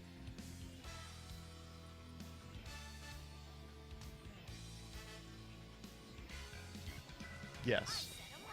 Ooh, all right. I'm coming. I'm coming just a little. All right, let's just... I mean, I don't really want to bully. That's a lie. I do. Yeah, that's a lie. I set the pendulum scale. I set the pendulum scale. I activate a spell.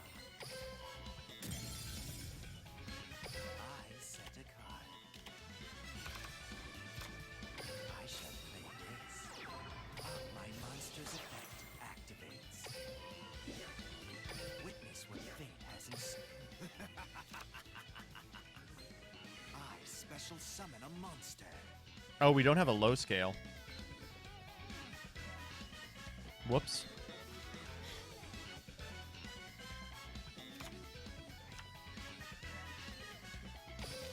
I reveal my face down card. I activate a spell. Well, you know what we do have is lethal, so...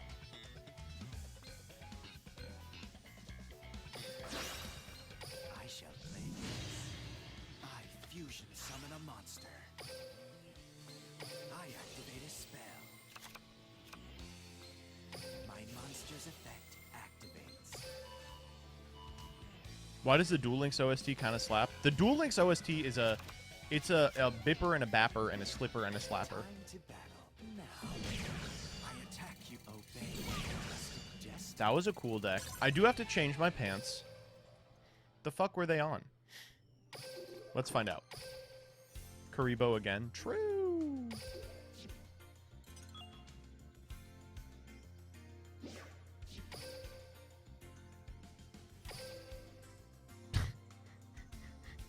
The Beast of Talwar is gonna get you every time for sure. All right, we're gonna round out the gems and then we're gonna call it.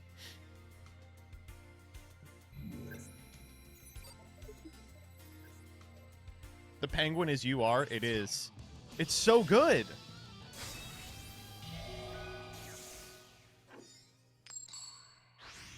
Ooh, don't like going first. Since I 24 cards. Interesting. I am burdened. This is a strange one. Field spell, light bear from my hand. I activate a spell. I want to set up something.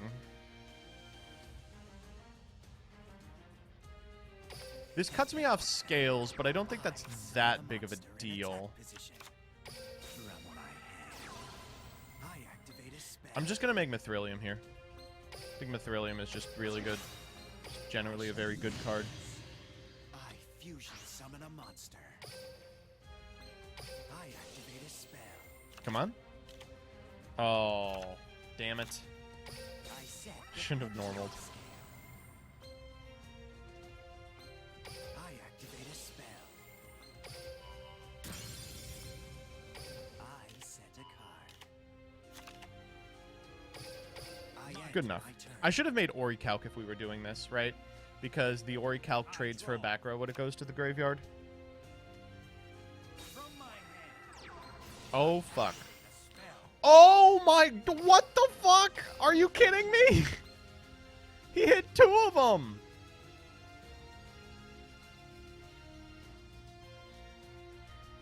Two of them things.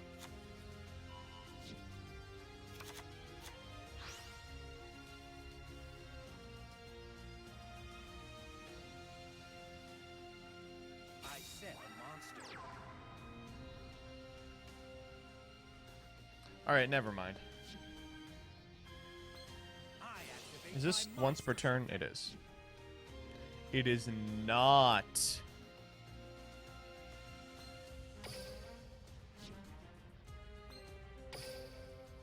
Emerge. I need them to target my full. Dragon Spirit of White's effect activates. Fine. I know every move you make. I use my face down card. I activate a quick play spell. Oh, they can tag out here.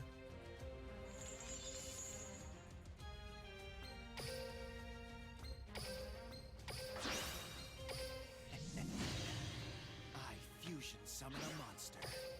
I know every move you monster's effect activates.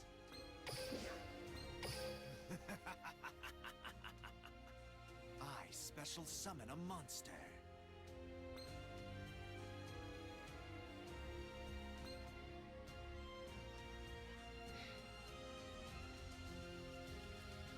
Do you ever summon the Orichalc? I'm supposed to.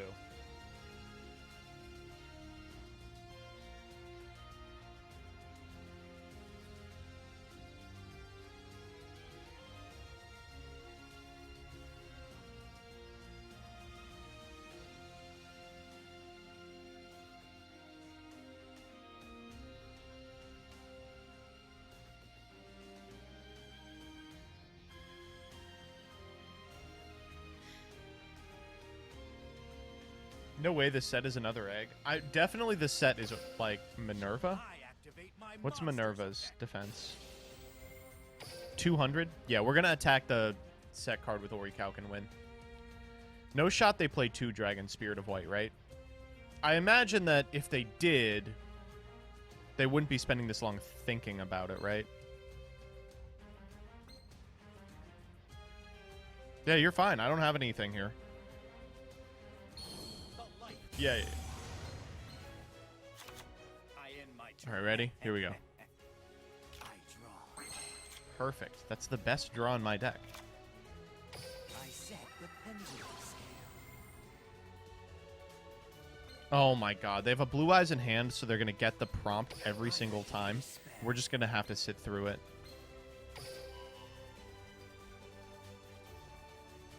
The set could be something dumb like Keeper of the Shrine. It could be, but it isn't. I just simply believe. It's as easy as that. You just have to believe. You have to say in your heart of hearts, this is just a monster that will die to the double pierce. Additionally, if we draw a high or a low scale off of Metal Foes Fusion, of which we have about 15 remaining in the deck, we're similarly fine. That is the opposite of what I wanted. In fact, I have no targets for that. Okay, so this is just going to have to win us the game. Ready? Here we go. Let's obey your destiny. It just has less than 800. It just had less than 800. I don't know what to tell you, chat. It just has less than 800. It just has less than 800. It just has less than 800. You know? You just, it's all about visualizing it in your mind and using the law of attraction to bring it to your opponent's field. And it's all about your opponent being the dumbest fucking idiot in the universe and setting a sub 800 Andy against the Metal Foes player. All right, last one for today. We're 8-1 so far. I think if we end this without being 9-1, I'll be upset. Like, these are gold players, mostly children, some Farfa viewers, you know, the sick, the infirm. I already feel pretty bad about bullying them. But if we're bullying them and we're not even successful at it, oh, that I won't be able to abide. Ooh, this is a nice one. Okay, so I'm gonna take all of your advice. We'll make Orichalc turn 1. I summon a monster. My monster's effect activates. Yeah?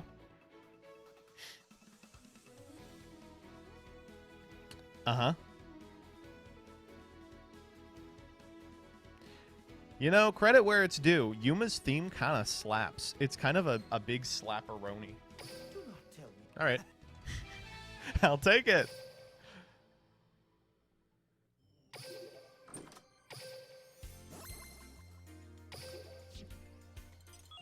Oh, we lost that one game to Reborn, but, you know, it happens.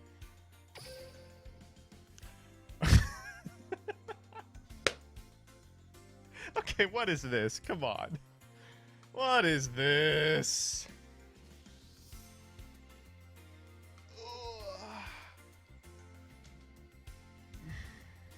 We got 10 games down in 40 minutes.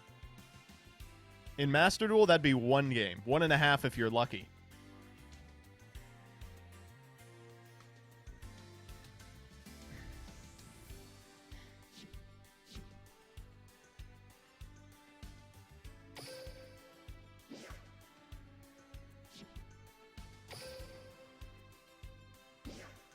All right, that's Duel Links. See you again in another 2 months.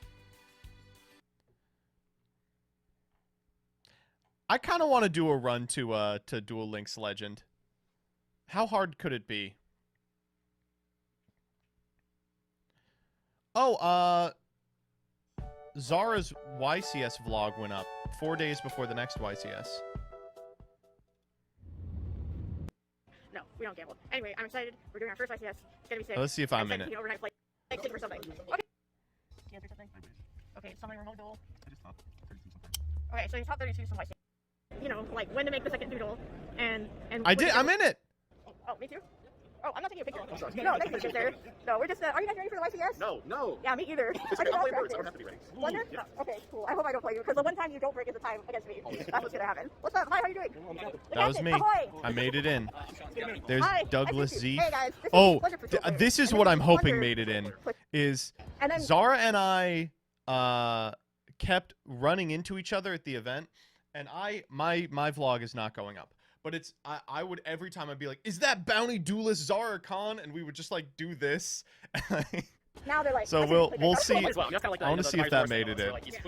I think it's unusable I really footage. should have. So if I lose another one, I'm gonna something off movie. I think you're able to shoot it if I remember correctly. Okay, I can't multitask like this, guys. I'll see you next. What's up, guys? We are here having a friendly duel on day 2 with Vega Capital It's Games. Cap. Guys, we are back at Cosmic Cookie Bakery here with Jimmy. Let's just show them off. Oh, Walter got top 16 at YCS and second in Sling. Oh, okay. This is normal. All right. Let's do some Ace Attorney. It's Ace Attorney time, folks. It's time for the attorney. Ah! Does not seem like you got in. No, I'm in there. But that bit didn't get in.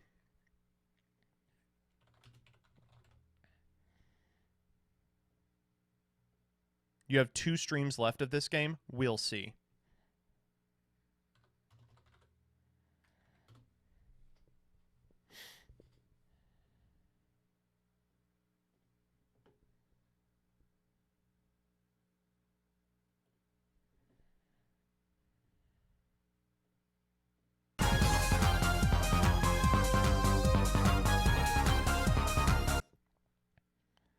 Yeah, here we go. All right, so this is a little loud. It's just a little bit loud. There we go. It's still a little loud. All right, so this is a nice reminder of where we are. Forger Drew Misham was himself a forgery. The real forger was his daughter, Vera Misham. So this is where we were.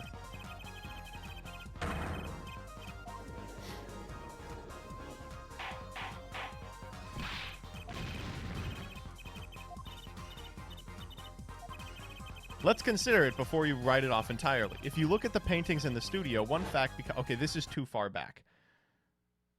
Oh. We're just going to go back to the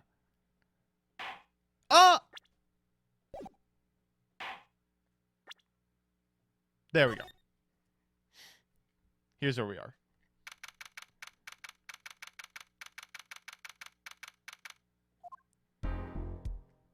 Bum, bum, bum, bum. Good morning.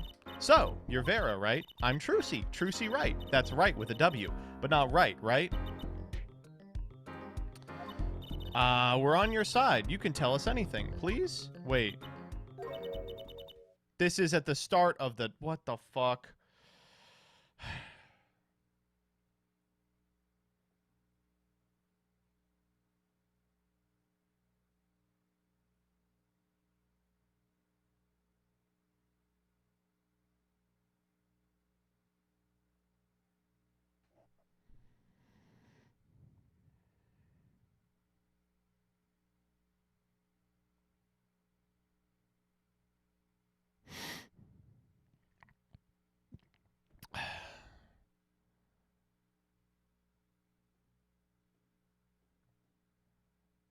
Well, now what do we do?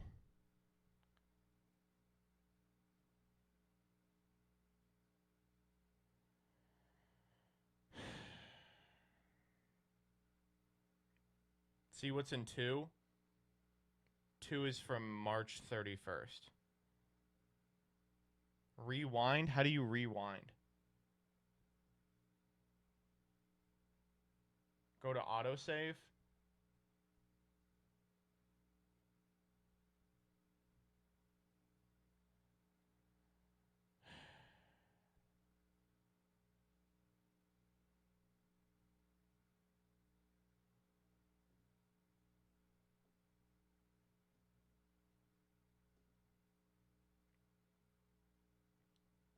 No, the deleted save is not in the recycle bin.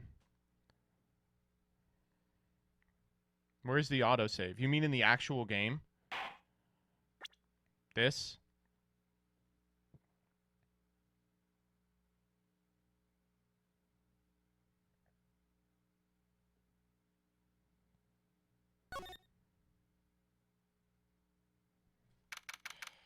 God.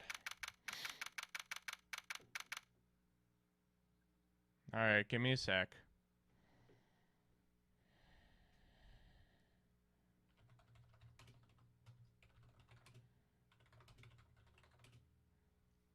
That was wrong. Back to the lab again. Thank you for the sub. Just hit the speed up and mute game. I do not remember all the shit we did.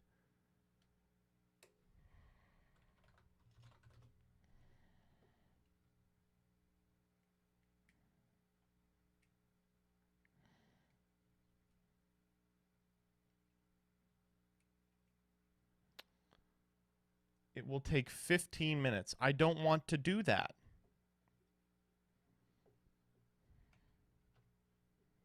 All right, give me a sec. I think I figured something out.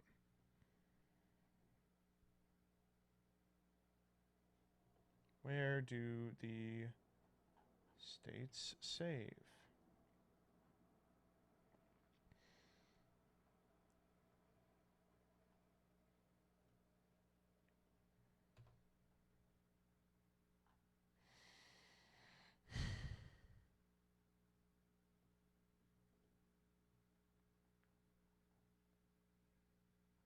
Backups?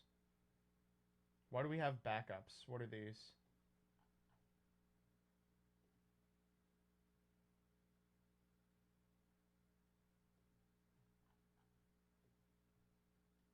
Okay.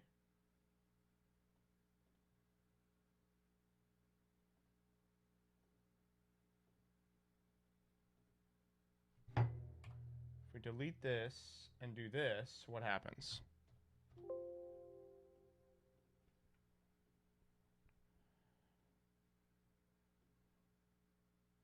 No. That did not work.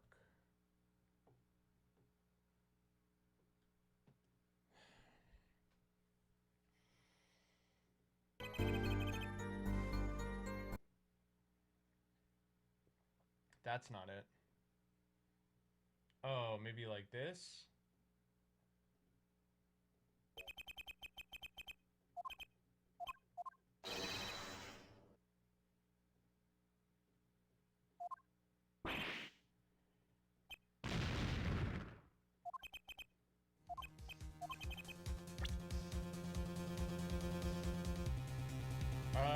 That's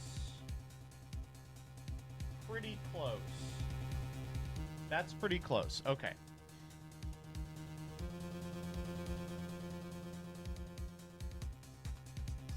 All right. Someone with the intent to kill sent Mr. Misham the stamp of death. Okay.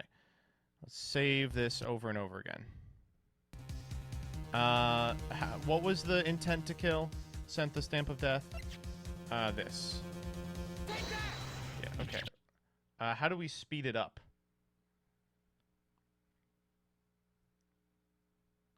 I would like to speed this up very much.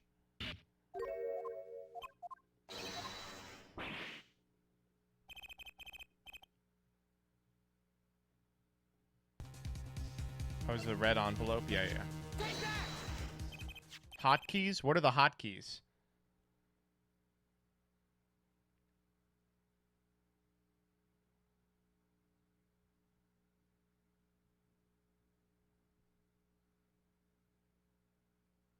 Hotkey config.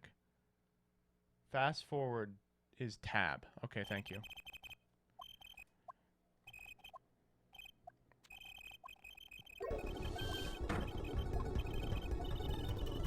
Okay, we got it.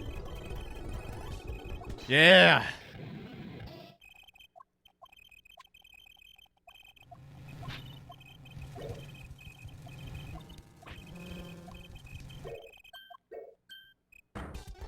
Okay, we got Emma.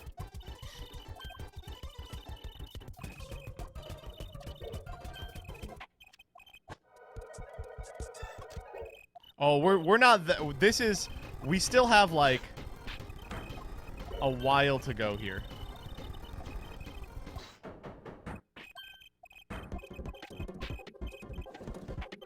This is what I like to hear.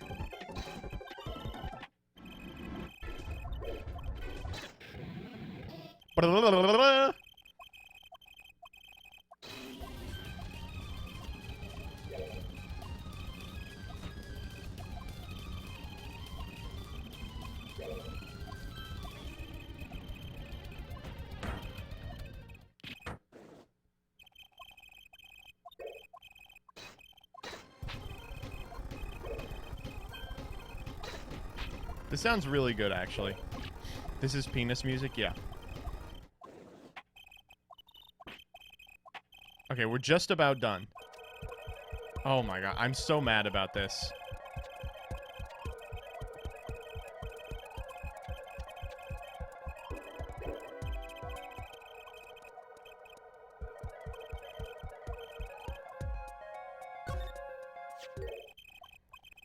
Okay, here we go.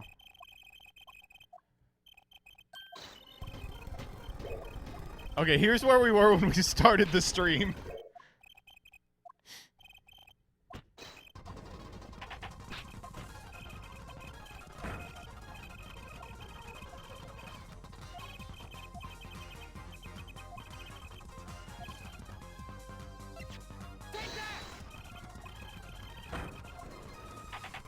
Bop, bop, bop, bop, bop.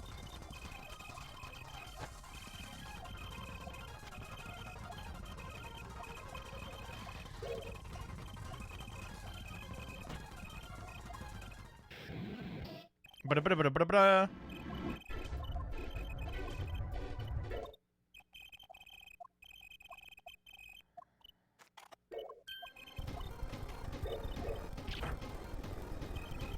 Okay, we did it. Thank the fucking Lord. Oh my god. Oh, Lord Almighty. Oh. All right. So at where we were was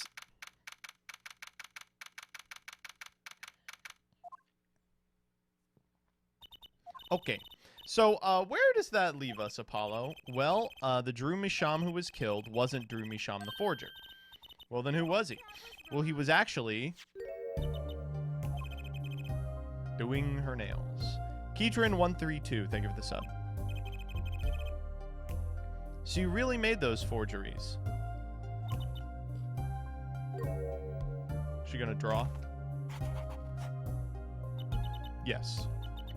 For father. I know it was wrong. Could you tell us how it happened? My father was a painter. I loved painting ever since I was a child. One day, father saw it in me. He saw that I had the talent. The talent for making forgeries? How should I say it? It was not only paintings I made.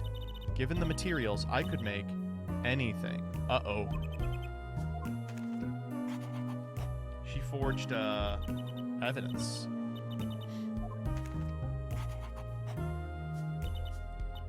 But in the end, I was making those forgeries. I've never had a good constitution, nor a personality. I know very little of the world outside my door. Now, because of me, father is... Well, I don't think that... Do you know about this red envelope? I remember that envelope. It was some time ago. So you were already creating your works back then? I started when I was only 12. Okay. Oh, God. All right, here we go. Fuck! Can you talk faster? Those 3 paintings in the studio. I painted those as part of my work. Right. See, we checked them out and we saw what was underneath. We saw the rough sketches. Yeah, she had been sketching the fucking things that the cases that we took. I see. Mr. Justice. Father, he knew of you. Of both of you. Your late father, he was watching, gathering information. All about the Wright & Co. law offices. But lately we're not doing just law. Yes, you do tricks, gags to amuse, and play piano. Well, they're not really gags. Yet when Father heard you had resumed the legal business, how pleased he was.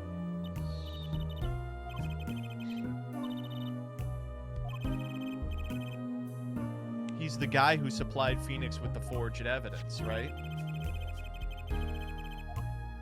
Things are already confusing enough with all these daddies running around. I'm saying that all the time. All right, well, I mean, I have no idea what we're going to do in the back half of this case. But, you know, we're here to prove that Vera didn't murder her father, and I think that's pretty likely at this point.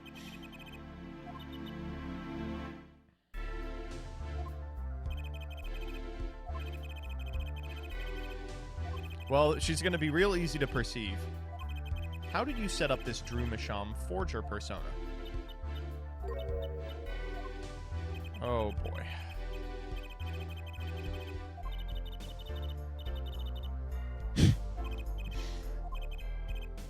I know it's hard for you, but he's a handsome guy. It is hard for me, I'll tell you that.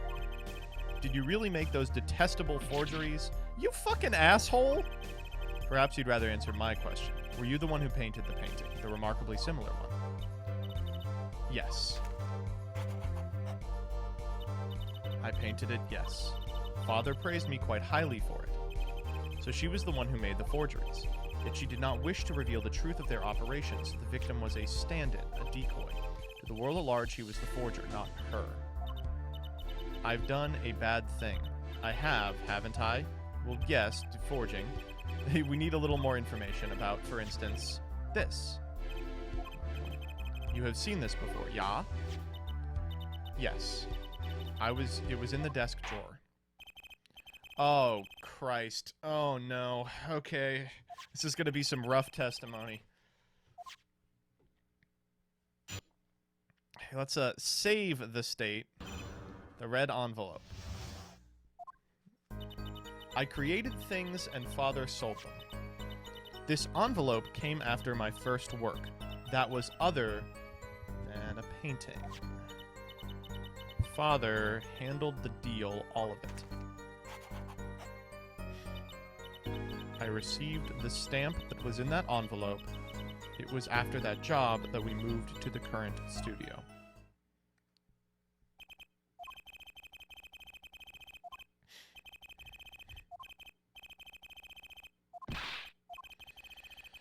Okay.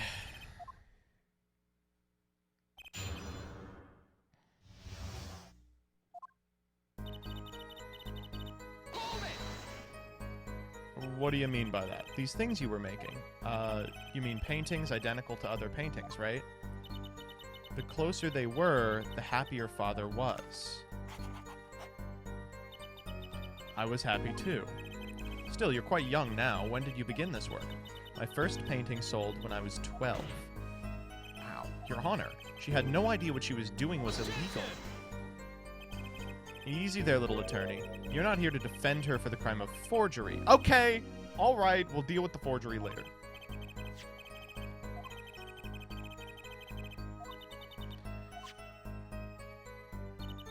This envelope came after my first work that was other than a painting. What? You'd only done paintings up to that point. Yes. But Father had a realization. He noticed my talent extended to making things other than paintings. For instance, a letter someone had written. Or a fingerprint. Oh, no. Oh, shit. Oh, no. And the $100,000 promised in this letter was the start, the beginning of a new industry for Drew Masham. The creation of items to be used in criminal proceedings. Fuck. Well, I see why Phoenix picked this case. Forging evidence, in other words.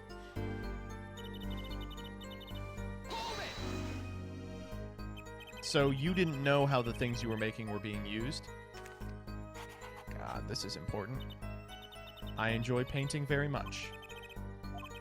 The Fraulein has lived an unusual little world. Can you tell us what happened to the papers that were in this envelope? Father signed them and sent them back, I believe.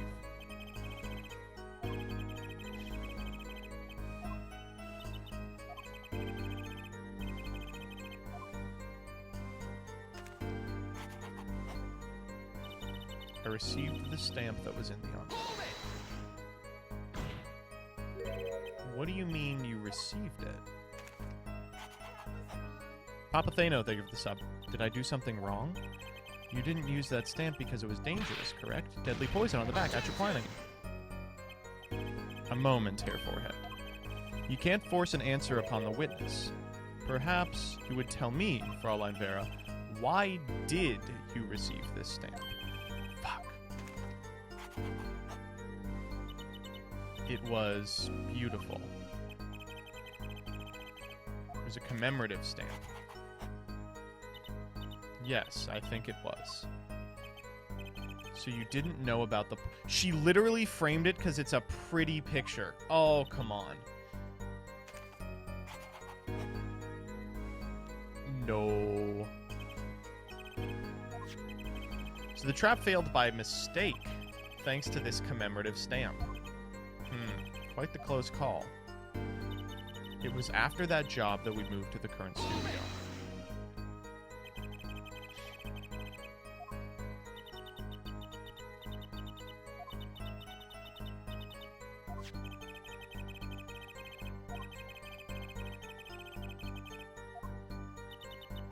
When we had to meet someone for some reason, Father posed as the creator of the work.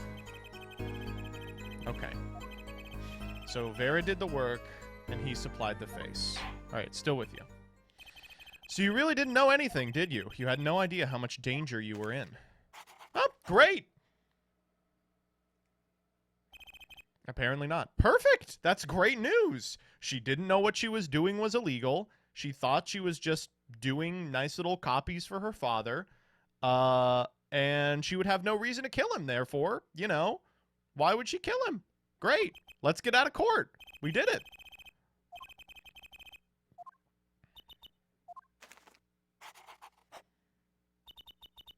It was very pretty, and more than that, it was a picture of people I liked at the time.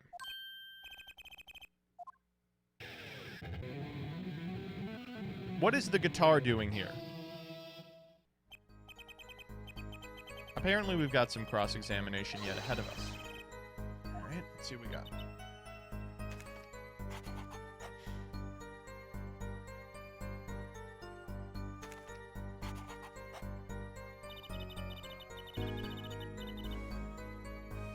Oh. Fuck. I knew that piss wizard would make his way into this case. Magicians. I love mysterious things. I always have. Even though she fainted when she saw Mr. Hat. You're confusing mysterious with freaky. Father took me when I was very young. It was a great magic show. I loved it so much. See? See? Fine, yes, it's great. Okay. But the magic troupe we saw disbanded soon after. I was quite sad.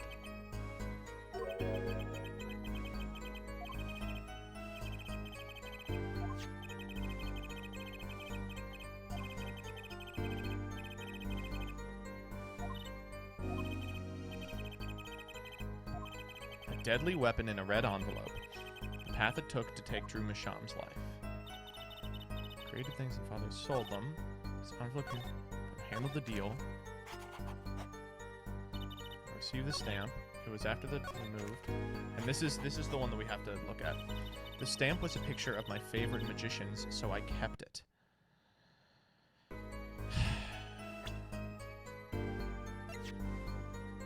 come with us to the fucking magic show. Those magicians you liked. Was it this bunch?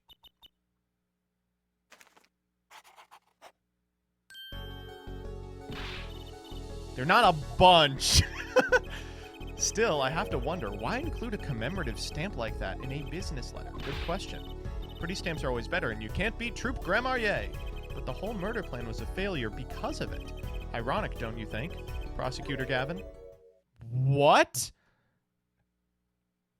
Is he okay? What's going on, buddy?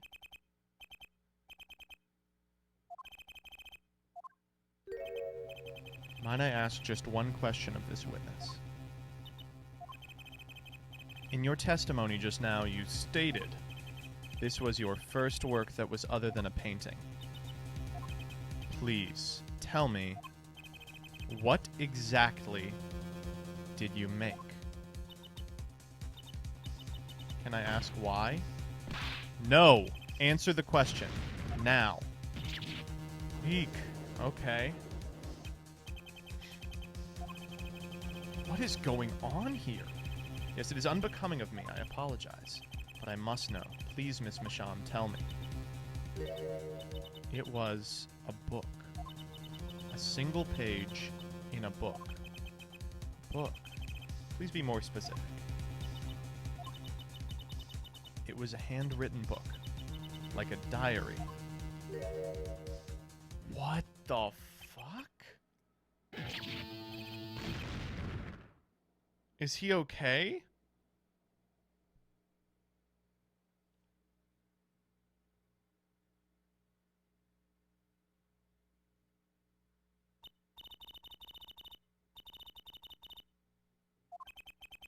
Miss Misham, this book.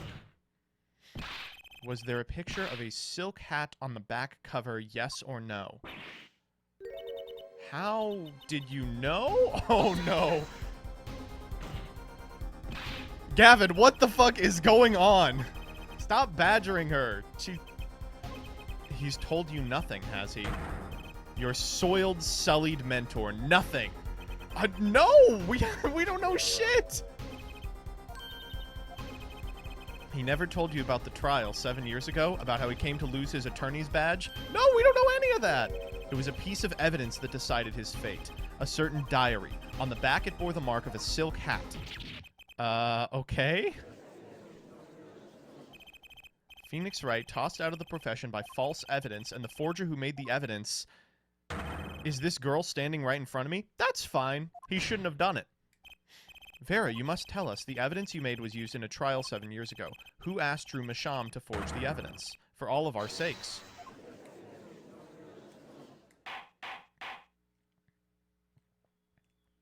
Is she gonna say it? We only met once. Uh-huh. It was...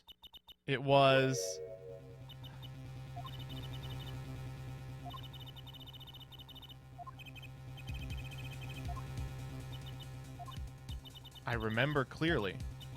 I remember who gave me the book. The diary.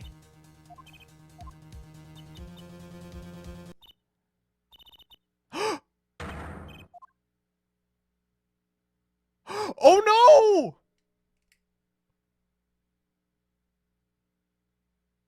The devil?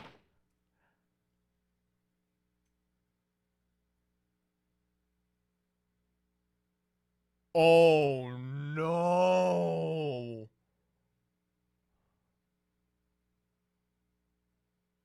Fuck! They got her too!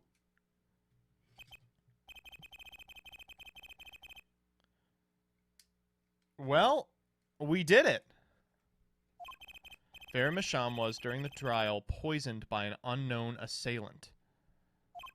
The dosage was just under the lethal amount, sparing the defendant's life. She is in intensive care and not to be disturbed for any reason. A very simple case at first glance, until it finally began to show its true colors. The long road to the truth takes us to the record of another trial. In some ways, that was the starting point of it all.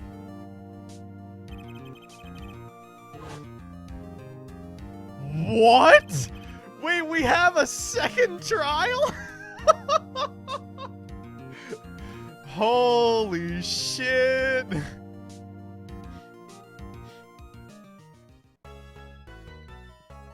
Jesus Christ. All right, okay. Let's go. Showdown time. Showdown. That's not what he says. Showtime. I lost. It's only a game of poker. A game I've played for a long time and only lost twice. Who was the first? It was Edgeworth, the man I killed, of course. Well, it seems I've found the partner I've been looking for all along. Over a game of cards? Why, yes, over a game of cards.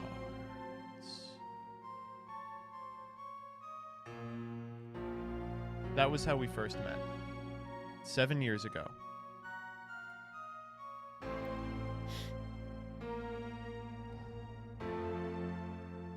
Are we gonna get to play as Phoenix?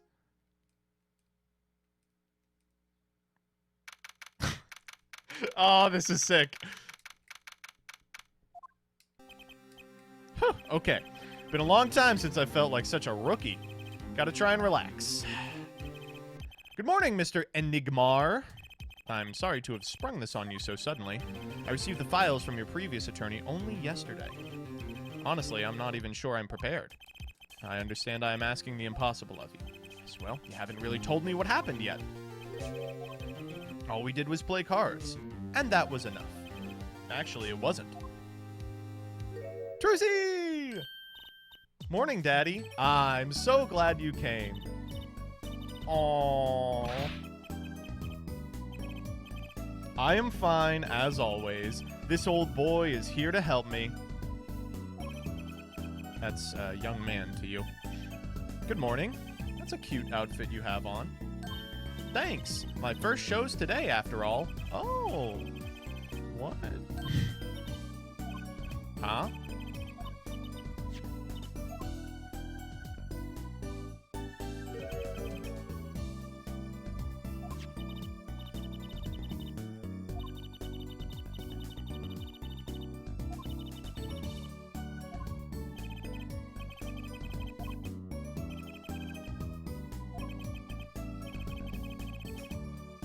Interesting. Oh, we got some other stuff too. Crime photo. Body found in hospital room, shot in forehead. What the fuck? Magnifique's autopsy report.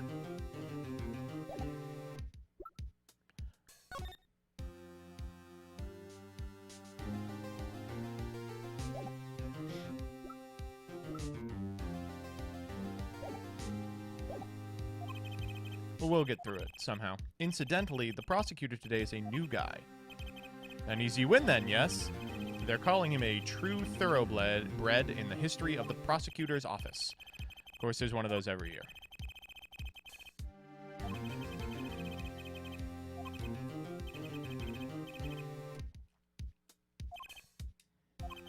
They will not be able to pronounce me guilty today, so do your best, but do not worry.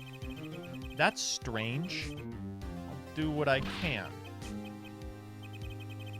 See, you do not understand. It will be impossible for them to declare a verdict.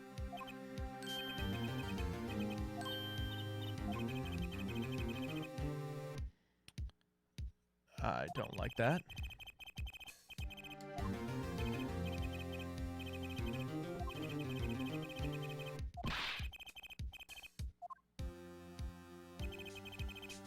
Shadi Enigmar, known to the world as Zach Grammarye. Okay. Wildly popular magician, starved Troop Grammarye, his mentor, Magnifique, was a rare breed of magician. He single-handedly ushered in a golden age of stage magic until he was shot dead. Zach is the suspect. Okay, so I think I've figured out what's happening here. We were handed this piece of evidence that is clearly a forgery. That says, "Ah well, I guess I will die." That's gonna make it look like a suicide. His autopsy confirms that he has a malignant tumor, so he decides to go out on his own terms. It's kind of set up in a way that it makes sense.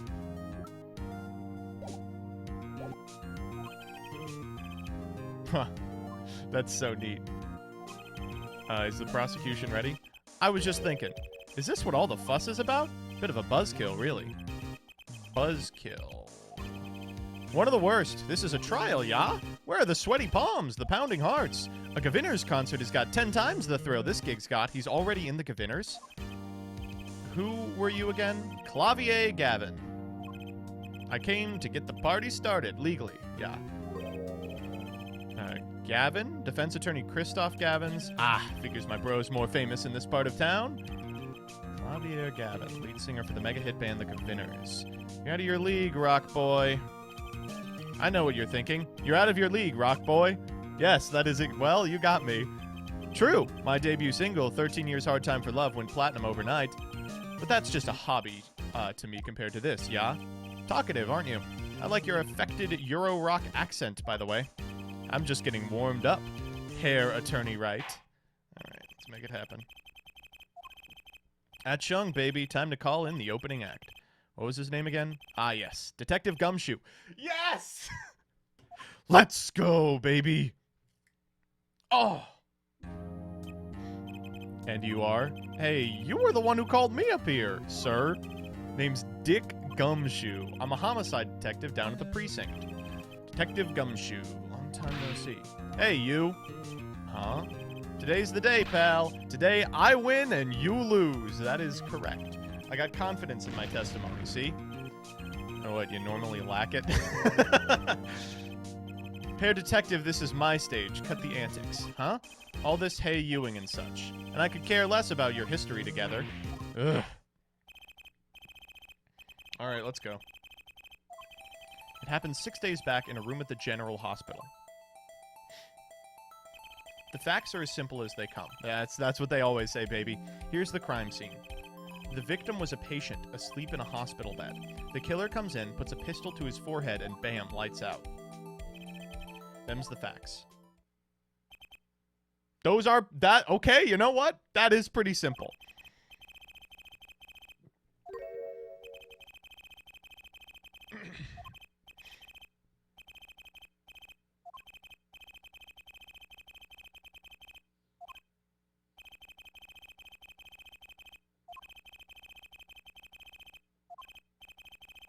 The retired magnifique's been in the hospital bed for a year.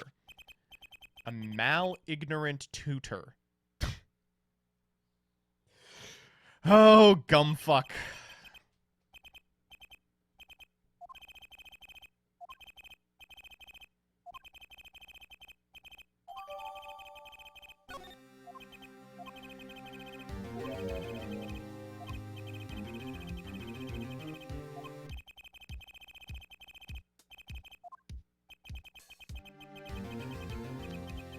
Yeah, okay. Why make the effort to commit murder when the victim was just gonna die?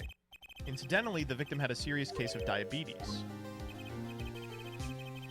He was about to shoot up with insulin when he was shot with a pistol.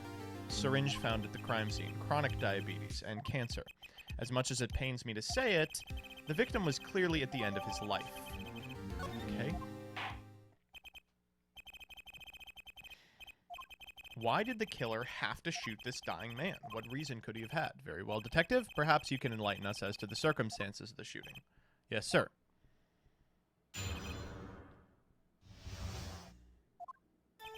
Actually, the victim kind of ordered the defendant to do him in. A few days before it happened, the victim sent a letter ordering his own murder. The defendant did what was asked of him and shot the old man in the forehead. What? The bullet was fired from the pistol found at the scene, no doubt about it. And the pistol definitely belonged to the old man.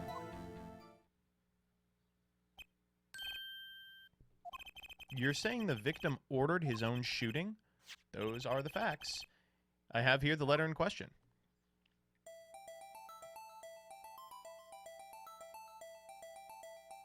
That's interesting.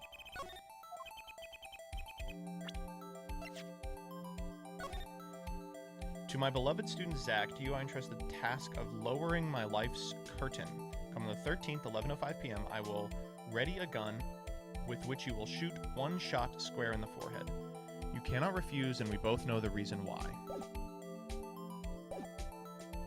Interesting. Although could such a thing as a letter really cause one to pull a trigger, I wonder? I believe the answer to that question can be found at the end of this letter. You cannot refuse, and we both know the reason why. Detective Gumshoe, can you explain this to the court? Unfortunately, even the defendant won't say a peep about that bit, sir. One thing bothers me about this. Why didn't he just say 11? Why have him come at 11:05 without some specific reason? The devil is in the details, Herr Attorney. Was there some reason? As it turns out, there was. Every night for a half hour, starting at 11, the victim, Magnifique Grammairier, was given an IV. There it is in the picture, off to the side of the bed. At 11, a doctor would come to set up the IV. 30 minutes later, he would come back for the empty bag. This happened every night without fail. I see. Very well. Shall we begin? Mr. Wright. Let's see if we can figure this out. Oh, you even get the Phoenix sprite. The victim kind of ordered the thing. Hold it! Oh. Just because he got the letter doesn't mean he went through with it. Oh, I disagree. The victim was indeed shot in the forehead after all, just as he had commanded. Could be a setup. Let's not be in such a hurry. Maybe we should let the witness talk for a change. Thanks, pal. Fine. I can play it slow as well as I can play it fast. On with the testimony, Gumshoe.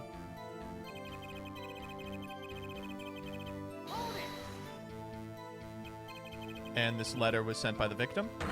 There it is. Gotcha. You're all mine this time, pal. Huh?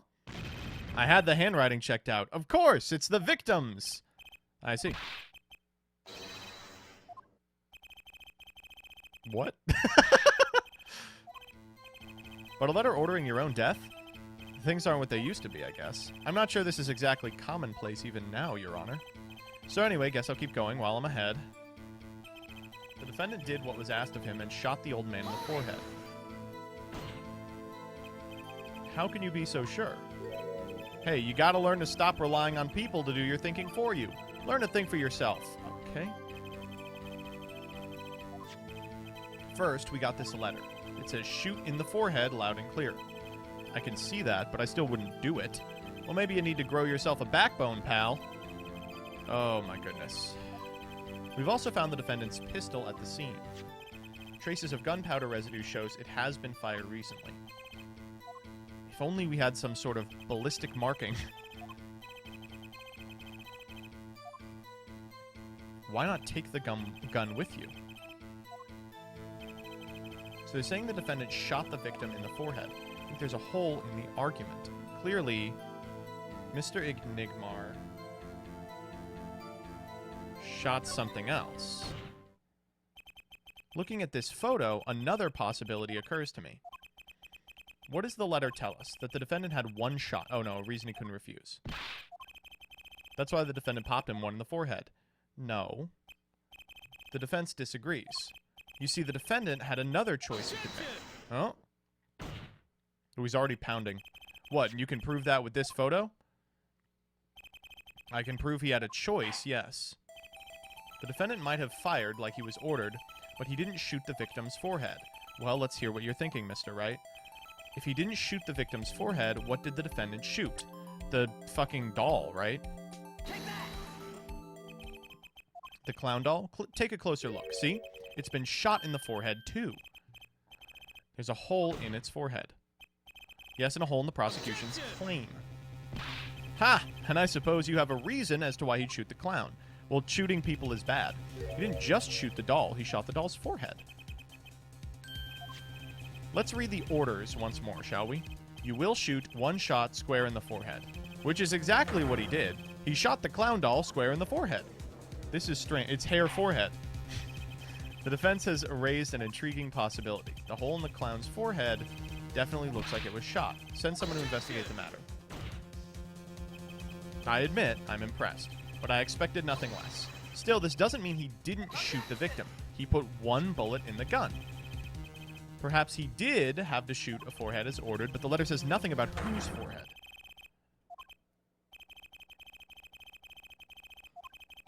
Okay, sure. Yeah. We're gonna work with it.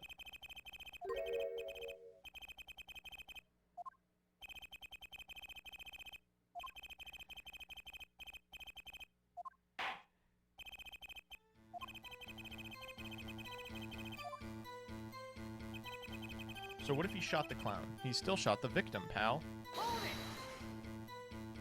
So let me get this straight. You're saying my client first shot the clown, then shot the victim. Hey, not a bad summary. More of a confirmation, but whatever. Really more of a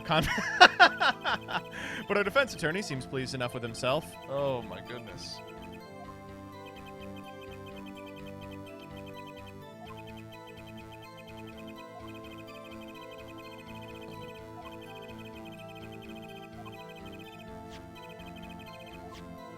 So we actually already have it.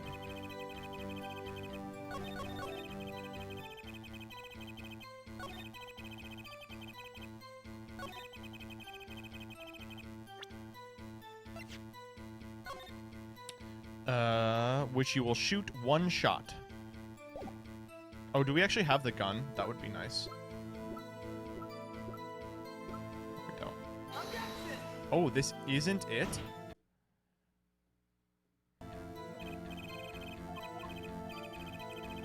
He's even saying it! Oh, he's saying the old things!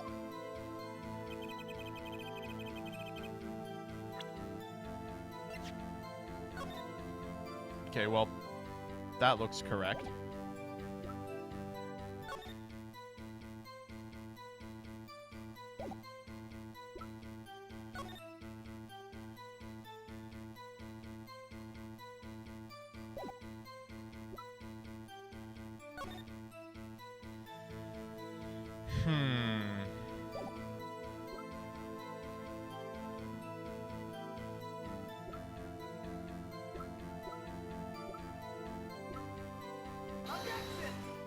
Nah.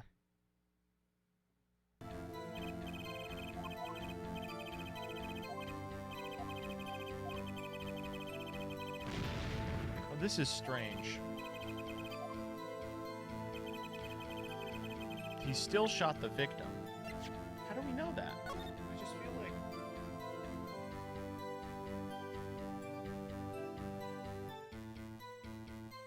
If we had the gun in the court record, we could shoot Gumshoe. That's true.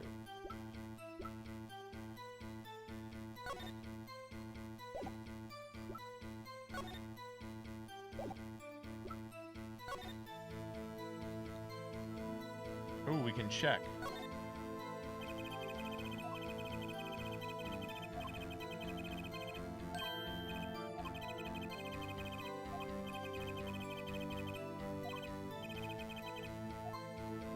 An unused needle.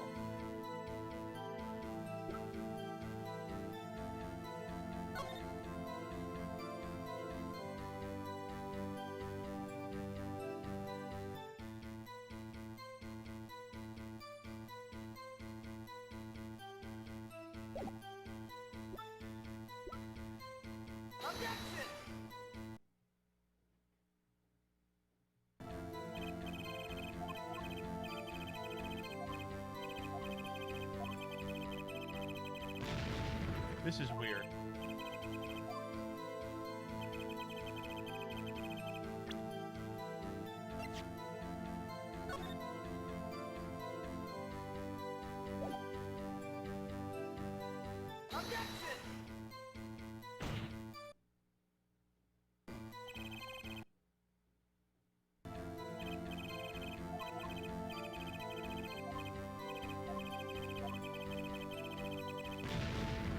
All right, let's sit back and think for a sec.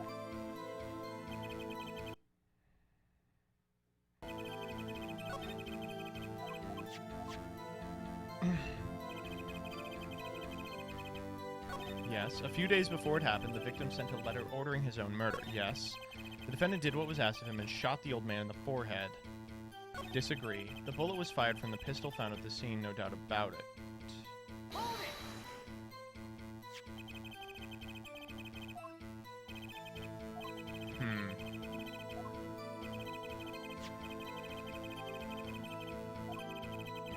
Oh, fuck.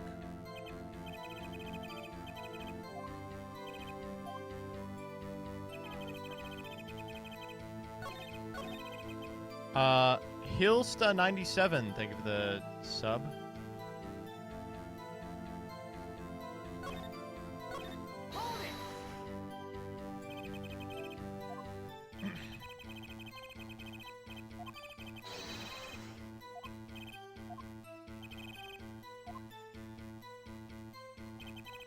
Zach and Volant stand on either side of a girl. Then they shoot, but the bullets don't hit her. Instead, they hit everything else on stage. This was one of the pistols they used in their show.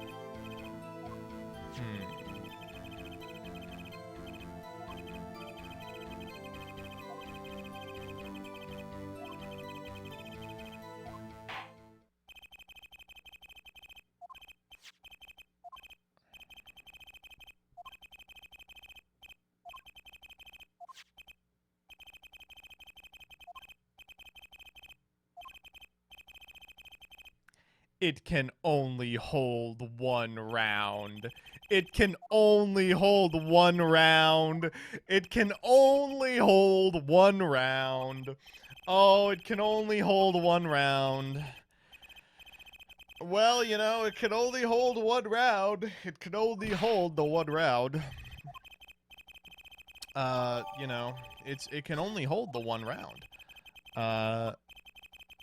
Yep, it can only hold the one round. It can only hold the one round. The trickiest cases often seem the simplest. Prosecutor Gavin, you missed the bullet hole in the clown's forehead. If only you hadn't missed that, you might have come to a very different conclusion. Understand? Yeah, but like I just said, pal, after he shot the clown in the forehead, he went and... did nothing of the sort to the victim. The pistol proves he could not. I heard it can only hold one round. If he had shot the clown in the forehead, he couldn't have shot the victim, too. Oh. It's been so long.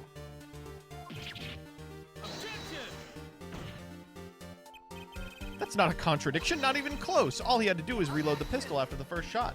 No. Where did he get the extra bullet? They're not so easy to come by, you know. If you claim the defendant had one ready, then prove to us how he got it. I had a feeling this wasn't over yet. No, this party's only getting started, and I haven't proven everything yet behind my good looks. It's startling record sales. Okay, let's go. Well, what's this? It seems the prosecution has another witness prepared. Like I said, Herr Detective, was just the warm-up act. Ugh. Now that the audience has gotten a little taste of what's to come, they're ready. Ready for what? For my decisive witness.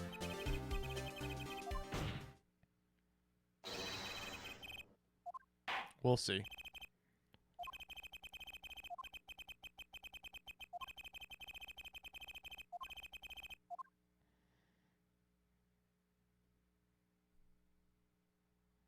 It's good to see Gumshoe again. Good to fucking donk him as well. That was, like, not close.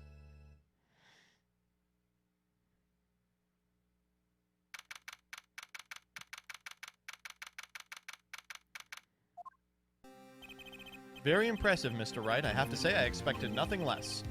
Well, we've only just begun. I was hoping you could tell me a bit more about what happened, actually. I did not think you would believe me if I told you. Better that you discovered the truth for yourself. I was thinking of you, you know. I think we need less thinking and more talking. That night in the hospital, what happened? Ah, the way your eyes gleam, Mr. Wright. You'll scare Trucy. Speaking of which, where is she? You have seen the problem yourself, the letter. The one shot in the forehead, one, right? Yes, and the reason he speaks of. Could not deny my mentor's wishes, even if it meant my own death. Why not? This is something I will not say, for now at least. I have done many things in my life, some well, some poorly, but this is a cross we must bear alone to our graves. You wanted to know about the night of the incident? course, I had no intention of shooting my mentor. I snuck into his room that night at the appointed time and found there upon his bedside table 2 pistols. Yes, the one I had used on stage and the one that had been used by my partner, Valant.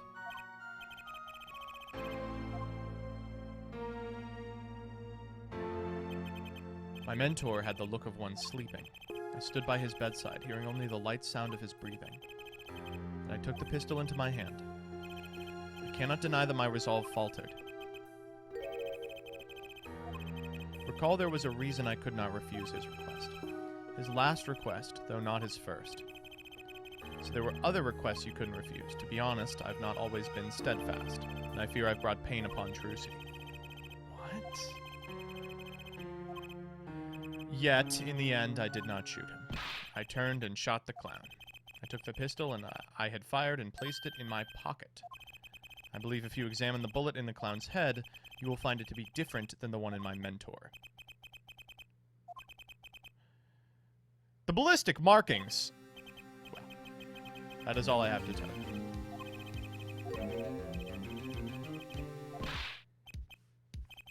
You are a fascinating man, Mr. Wright. Thank you. There is something. My mentor, his eyes opened. The old devil. He was not asleep, you see. Of course, the gunshot would have woken him anyway. And there we had our last discussion as mentor and pupil. It was not a long discussion, 5-10 minutes. What did you talk about? Mr. Wright, it does not concern this case. Something is happening here. Once again, I am in your hands. Right, yeah, let's go.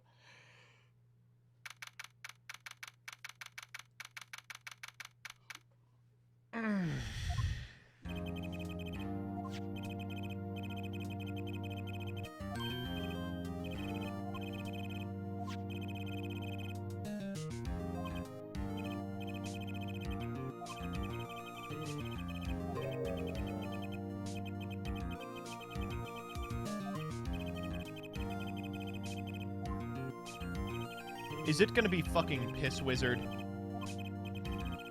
Oh, it's Piss Wizard. Oh, it's fucking Piss Wizard. Okay, sure.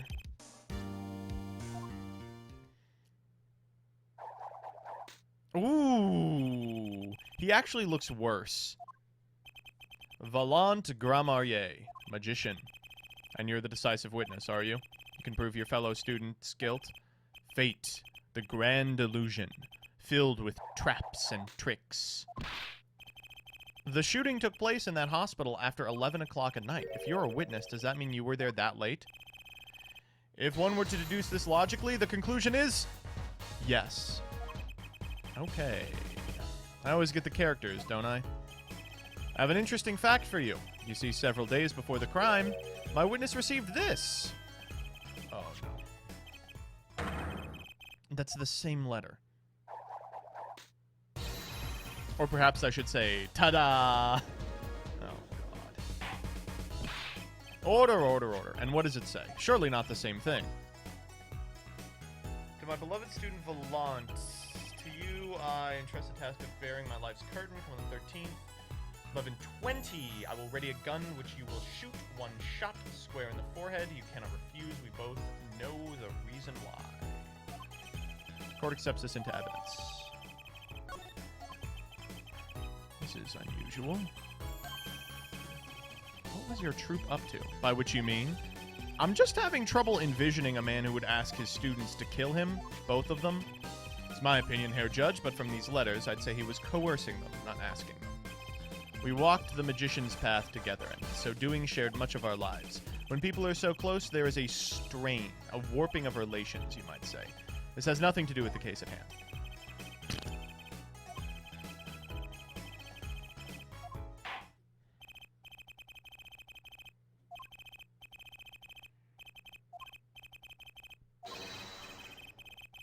I hate this fucking guy. Jesus Christ. Can you just talk like a normal person?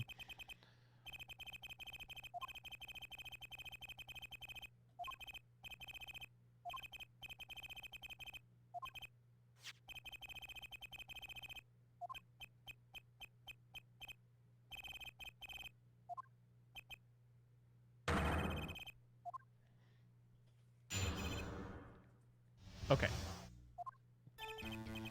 That night, I visited the hospital room at the time Magnifi... The smell of gunpowder hung in the room, and my mentor had taken his final bow. I did not imagine my fellow student might have received the same instructions, yet to deal with the dead is still a deal. Death's sweet kiss I gave to the clown. Oh. He's saying he shot the clown.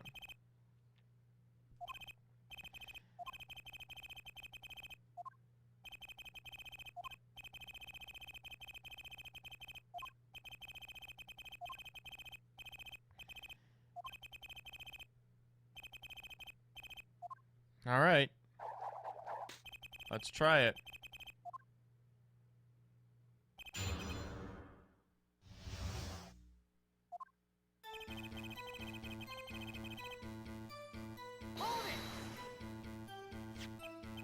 Which, according to the letter, was 11:20?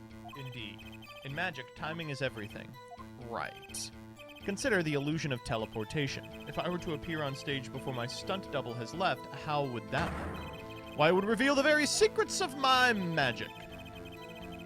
Okay, let's move on.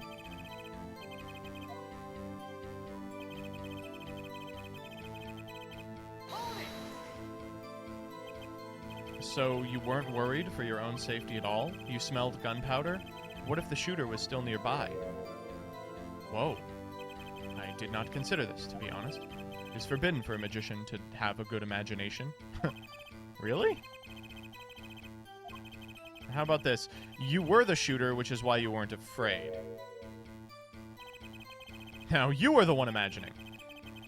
It is forbidden for a lawyer to have a good imagination. What is going on here?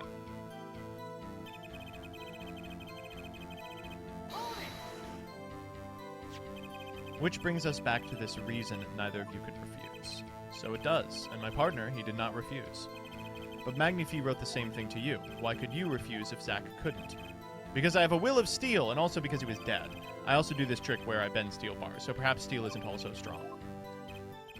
Mind if I continue? I guess so, buddy. Go ahead. Yet a deal with the dead is still a deal. Death's sweet kiss I gave to the clown. There were 2 bullet holes at the scene, one in the victim and one in the clown. You're saying the one who shot the clown was you. No doubt my partner Zack has said much the same thing. Yes, because whoever didn't shoot the clown committed murder.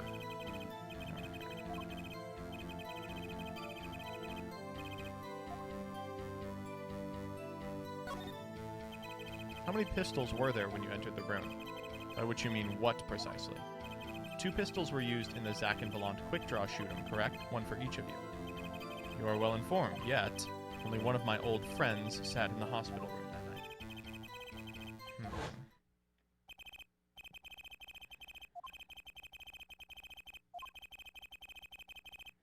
So this is cool, but also makes sense because Zack took the pistol.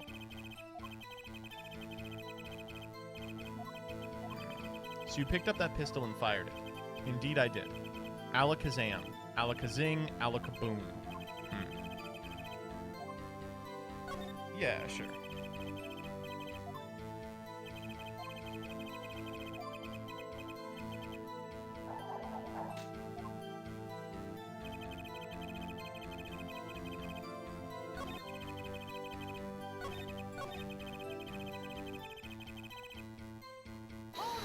This is strange. I'm gonna try these other ones.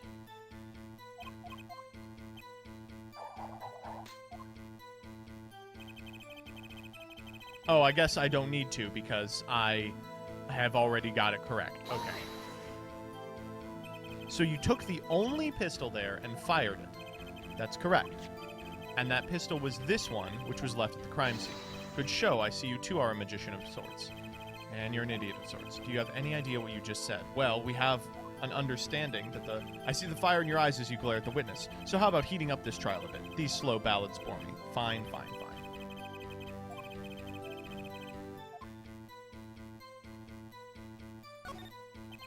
In order to shoot a pistol, you need a bullet. Where was the bullet? I entered the room and took the pistol in my hand. The bullet was already loaded, ready to fire at any time. A magician is always prepared, you see. Prepared for... One never knows when a miracle will be called for. Oh my god, stop. Is this bullet that was loaded into the pistol so important? Well, certainly.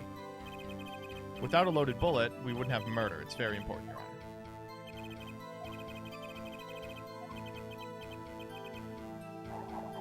So the fuck up here is we have the ballistic markings, right? The pistol was already loaded. I had to pull the trigger.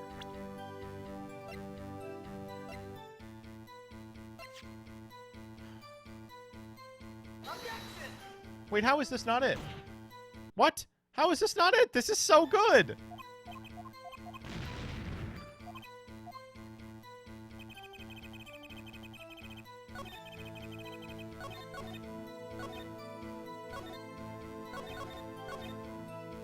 The pistol was already loaded. I merely had to pull the trigger.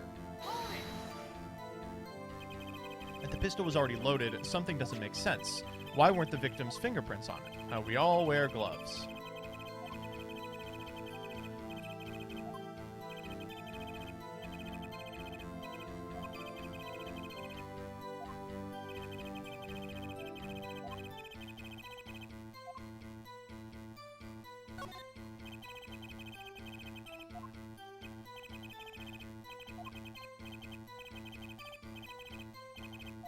Well, that's weird.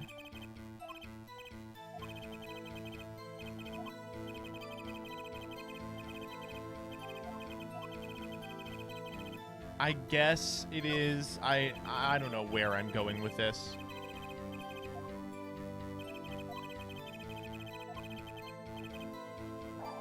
Yeah, we said the rifling marks in the bullet matched the victim's head, but I presented the one that says that. And it said, fuck you.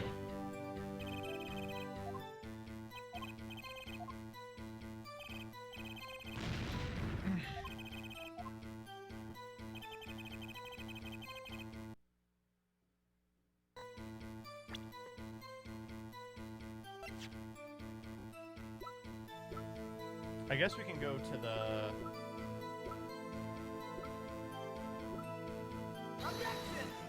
crime photo. No.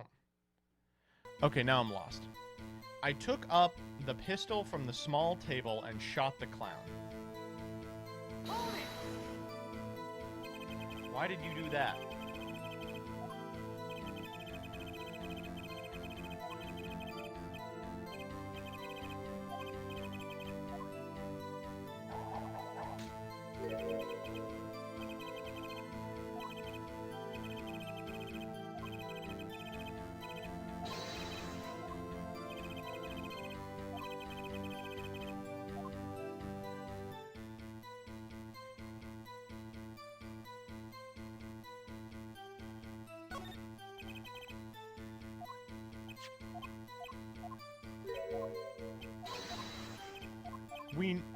Yeah, the bullet is extremely important.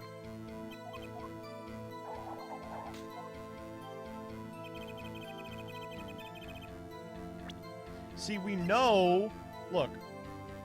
Rifling marks match the bullet found in the victim. Okay, this is the one. So why don't we just show him this and it works? But it doesn't work!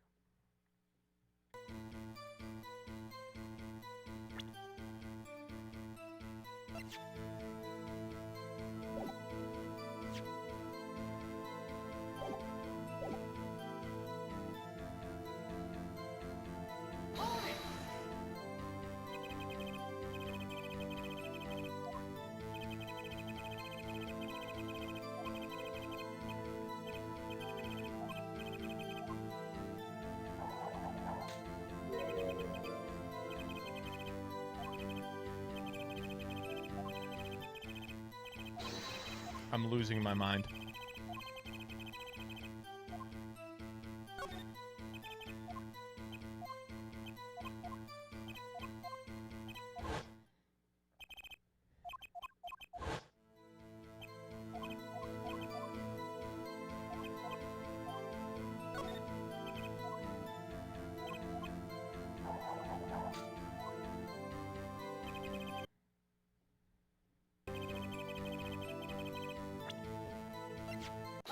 son of a bitch!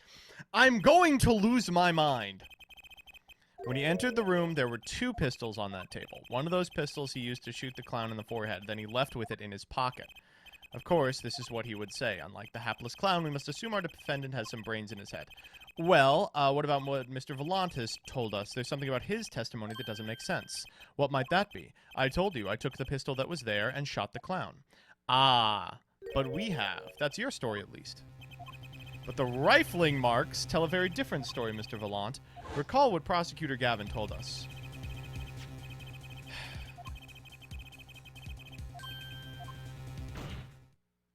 Mr. Volant, if you fired this pistol, then you shot the victim in the forehead. Ooh, it's synced up. Bop, bop, bop. This is all rather sudden. HS Bebo, thank you for the sub. Objection! What have I done? I owe the court an apology. Sorry. Sorry for what? You see, I was unaware that 2 of these unique pistols were crafted. The analysis of the rifling marks only proved the type of gun that fired them. You son of bitch bastard. That's not what you told us before. You said you'd verified the murder weapon. Which is why I'm apologizing to you right now. Quite sincerely, I might add. Son of a... You are... Yes! That was this morning. I am still young. And I might add, it wasn't really my fault. If the defendant had only admitted he took a pistol from the scene of the crime, we wouldn't be having this pleasant discussion now. Volant? Yes, Your Honor? You were presented to this court as a decisive witness, but you've proven to be more divisive than decisive. Update the ballistic markings, you son of a bitch. You'll see in time. The testimony so far has merely been a review of the facts. The proof comes next. Care to elaborate, Prosecutor Gavin? When Mr. Volant entered the hospital room, the victim had already been shot, as his next testimony will prove. Alright, here we go. God, I have missed playing as Phoenix. He is just so capable.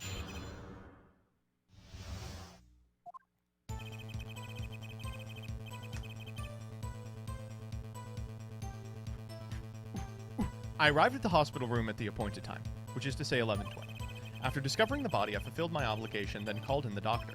The doctor examined the body before the police arrived. He was quite clear about the time of death, 11:10, and the one in the room that night was my partner, not me. Those times are rather close, you have to admit. You're talking about an alibi established over a matter of minutes. Son of a bitch. Oh no, this is where we present the forged evidence.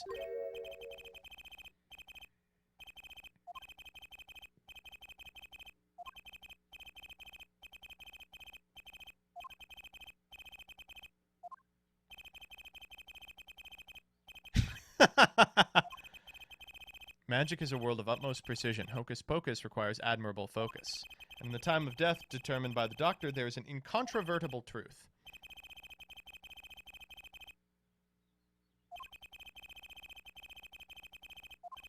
I would hope the defense refrains from its customarily broad, sweeping accusations, lest we blur the focus this case so clearly demands. Oh, God.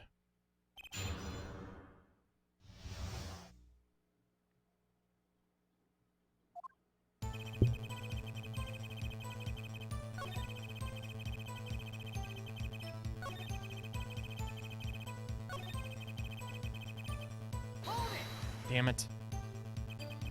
I don't think I'm stepping out on a limb to say I have some doubts about this. How could the doctor be so precise with the time? We do usually only get an estimated time of death. I'm not sure I've heard of a verified. Magic revels in making the complex appear simple, but reality is the opposite. What appears complex in this case is a simple matter of subtraction.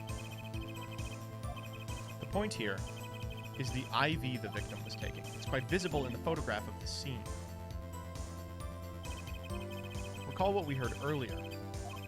Every night at 11, Magnifique took an IV drip per 30 minutes. See the bag right there, yes? Now look a little closer. Follow the tube down from the bag to the end. Oh, I see. Doubtlessly it fell out when he was shot. That would seem to be the case. When the needle comes out, the IV no longer drips. You could just measure the remaining IV liquid precisely. The IV liquid functions, for our purposes, as an hourglass. This is how the doctor determined the time of death. The amount remaining in the bag was determined, the the IV had stopped 10 minutes after administration began. And so it was. When I, Valant, entered that room, 10 minutes had passed since that horrible crime was committed. And this is proof. That's horrible. That's very important, yeah. Well, seeing how it is the biggest clue we have to the time of death, it's very important. Agreed. It would be hard to imagine a more precise way to determine the time. Behold the power of arithmetic. Okay, put it in your testimony.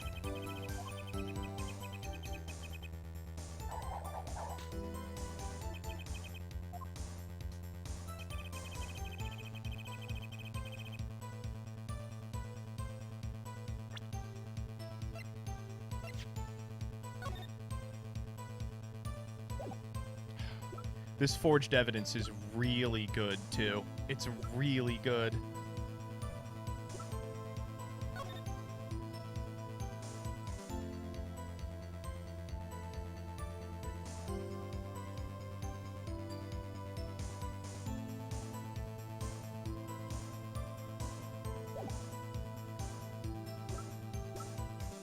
I'm going to do it without it. I'm going to change the timeline.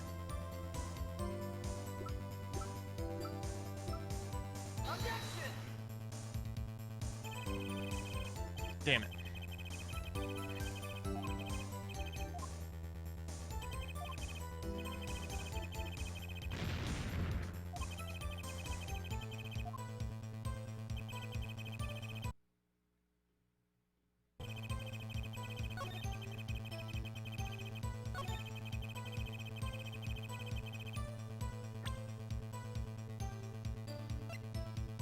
I don't think this is the right time.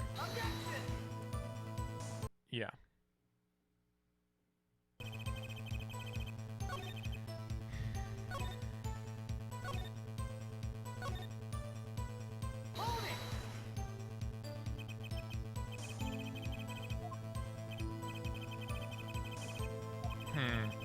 There was no one in that room but Magnifici, and he was departed.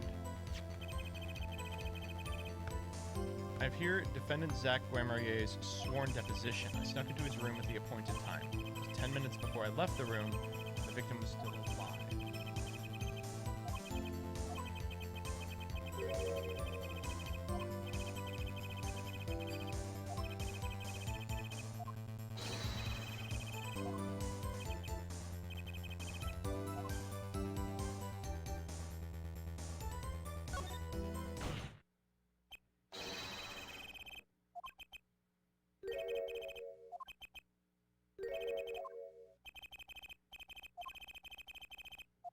God damn it, come on!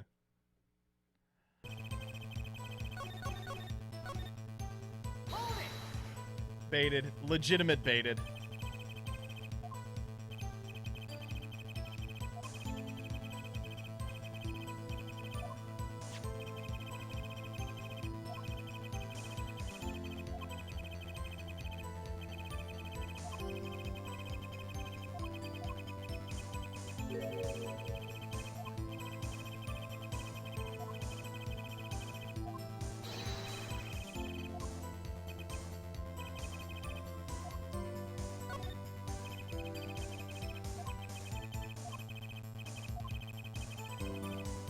It's always yes, that's what you were thinking? No.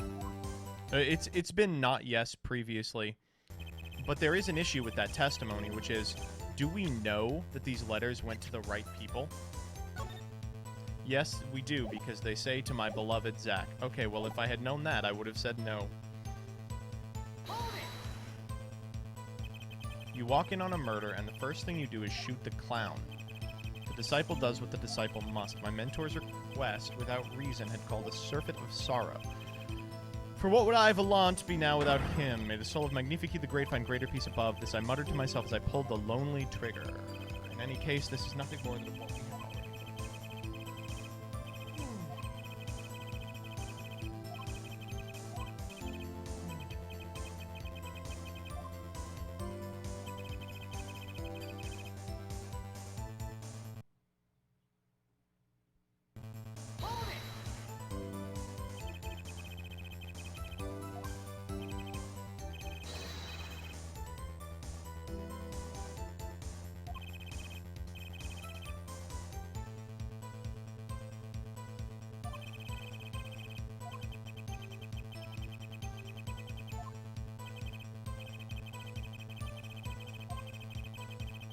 Come on.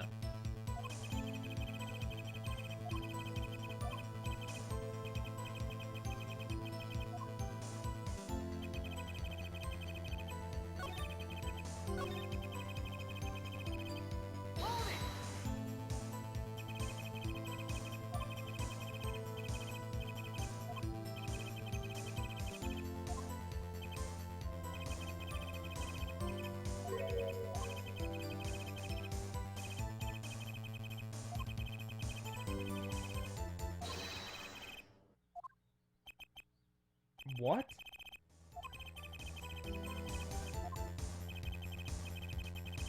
This guy sucks.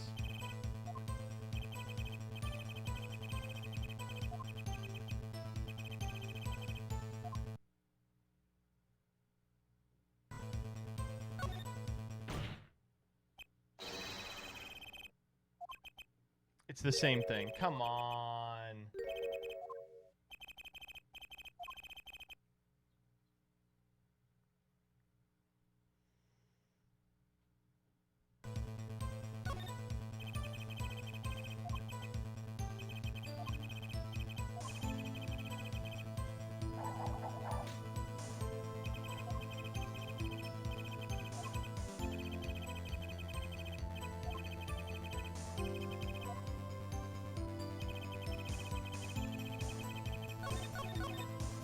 Okay, so it's this one. And he knew this by the amount of IV liquid left. Indeed, apparently, doctors, as well as magicians, have a few tricks up their sleeves. The impact of the shot caused the IV needle to drop, telling us the time of death. The deceased final message this word. If I let the alibi go through, I'm finished. There has to be a hole in there somewhere. Heck, I'll take a pinprick. Oh, well, that was not... I mean, that was not very subtle. Other one.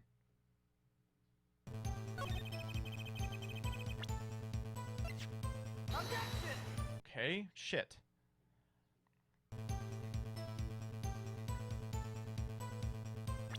But here's the deal.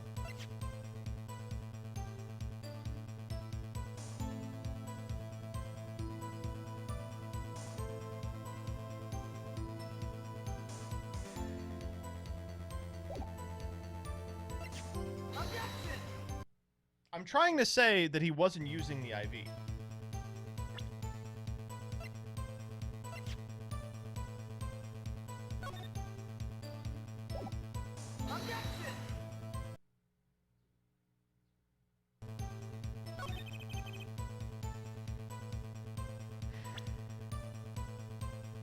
I think you're thinking too far ahead. Yes.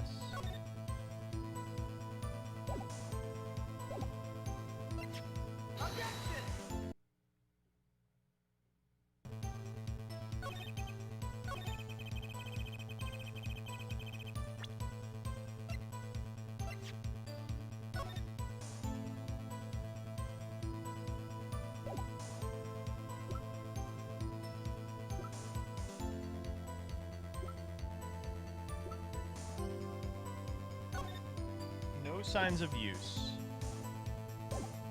I just feel like... How does this not trigger the correct thing?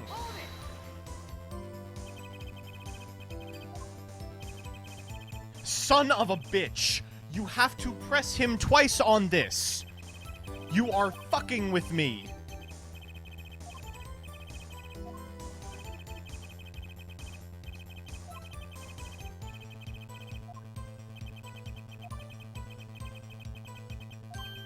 My lucky color.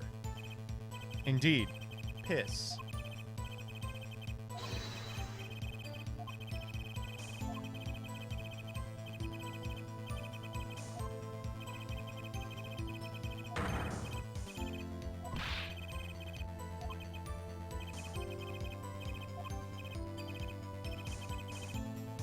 It stinks.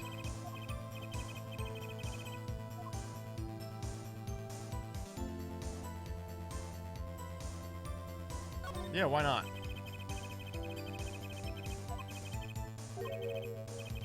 Your lucky colors betrayed you. I'm afraid you've lost me. Your Honor, the witness's testimony just now clearly contradicts the evidence. What? This is so shitty. Please recall my warning at the beginning of this cross-examination. Baseless accusations will be penalized. I do hope this latest accusation is based. Don't worry, I've got all your bases right here. Very well, let's hear the defense's claim. Where is your evidence that contradicts what Mr. Volant has told us? Well, his lucky color... Well, we have this. The crime scene tells all, Your Honor. The photo of the crime scene? All this talk of color has me yearning for black and white, clear-cut simplicity. Tell us, Herr Wright, just where is the contradiction in this photo? My pleasure. And I assure you, it's quite simple. But I can't promise anything in black and white.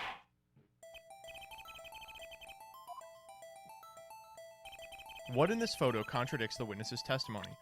Well, the IV bag isn't piss yellow, for one.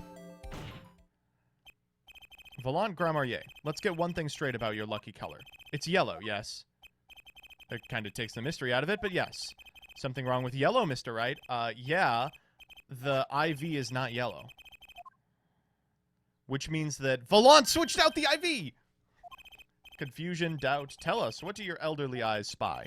Even my elderly eyes can see a problem here, Mr. Volant. Look at the IV bag. What is this? What foul magic? It would be hard to call the IV liquid yellow. I'm afraid no magic was involved in the taking of this photograph. Ah. Alaka, no! That's fun. What does this mean? Bam. Nothing. This is some kind of mistake. Yes, Prosecutor Gavin, your witness's mistake. The greener they are, the harder they fall. I suppose there's no substitute for experience. Volant Gramarrier, as you reminded us several times, your lucky color is yellow, but the IV is not. Well, this contradiction can mean one thing. Objection. Huh? And to think. You almost had me. Huh? I see your true colors now, Ace Attorney Phoenix Wright. As far as this court can tell, the witness's testimony does contradict the evidence. Yes, a contradiction. One that I shall be pleased to hand right back to Mr. Wright. What do you mean by that? Because the witness has made no mistakes. I agree at a glance the IV liquid does appear sort of greenish yellow, but I assure you the liquid itself is quite yellow. As far as I can tell from this photo, it's green. Yes, but what color is the IV bag itself? Son of a bitch, shut up. I guess it's blue. Put a yellow liquid in a blue bag and you get green. This, incidentally, is the liquid's true color. Okay. So, as I thought. There's no substitute for experience, Prosecutor Gavin. What? You may tell a good tale, but you've just proven something rather grave, for you, that is. Grave? The liquid in the IV is yellow, yes. But how did this witness know that? It's quite unnatural when you think about it. You did think about it, didn't you? Ah. Your Honor, the defense requests an explanation from the witness. At the scene of the crime, the IV liquid appears to be green. So let me ask, how did the witness know the IV liquid was actually yellow? Oh!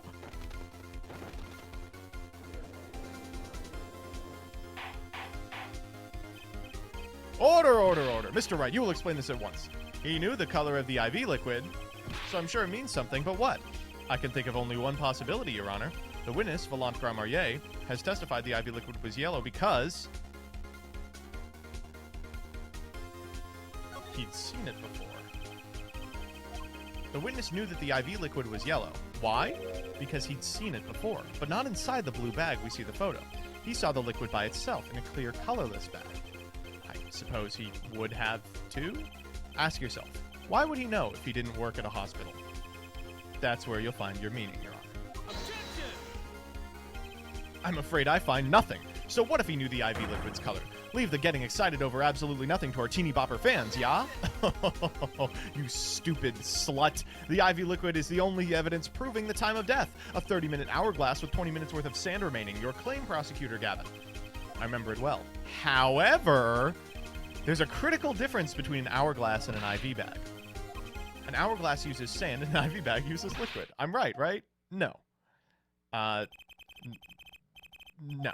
Unlike the sands through an hourglass, IV liquid enters the patient's body, at which point, like magic, it disappears. However, what if the amount of IV liquid had increased? You couldn't tell, could you? After all, there's no way of knowing how much went in. Let me get this straight, Air Right. You're saying the witness watered down the victim's IV bag? I'm saying it's a possibility. That's how you knew the IV liquid was yellow. Now, wait. I said wait. How might an amateur such as myself essay to perform such a task? You're a professional. I'm an amateur too, but I can pour water into a cup. I'm afraid there's quite a big difference between a cup and an IV bag. Quite. Can you prove our witness is capable of such a feat? I, at least, would have some difficulty pouring IV liquid into that bag. You don't need to be an expert to see the look on the witness's face. He added liquid to that IV to throw off the time of death.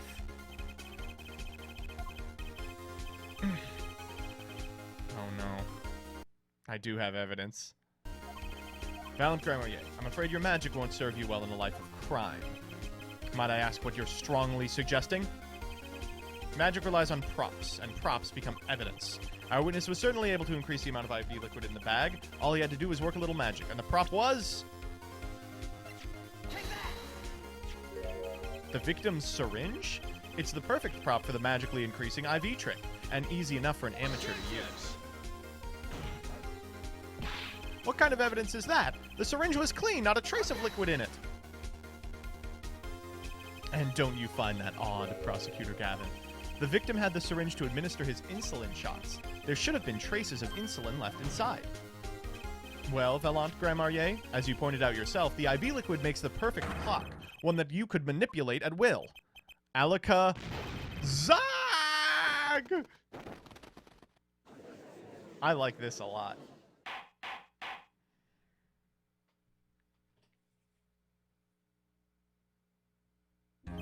I do believe, well, with this being his first, that the burden of this trial has been a bit too much to bear for Prosecutor Gavin.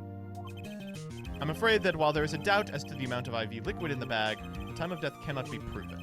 And that brings our trial to a close for today. Well, maybe I can squeeze an extra day out of this, do a little much-needed investigation work. See, there are no objections. Court is adjourned.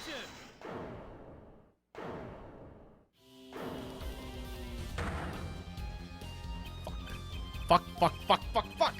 There's no substitute for experience. Nothing blinds one to the truth so effectively. A word to the wise, underestimate the young and they'll sweep your feet out from under you. In a way you never ever expect. You see, I know exactly what you're thinking. You say the witness used the syringe to manipulate the level of the IV liquid, but there is no proof. There's no proof he didn't do it either. Yes, quite true. Okay. Nor was this witness quite as decisive as I'd hoped. This I admit. After all, why linger in the past when the future holds so much? You have something? Oh no.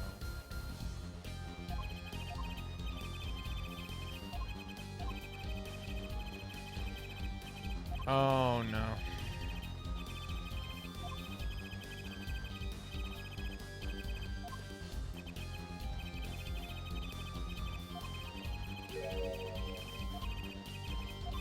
No, come on.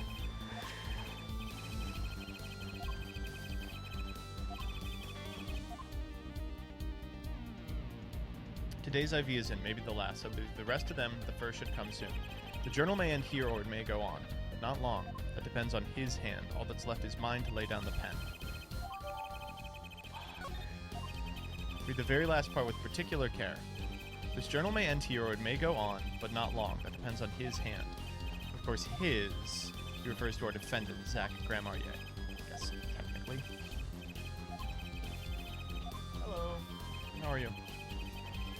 I'm fine. Yep, just about done.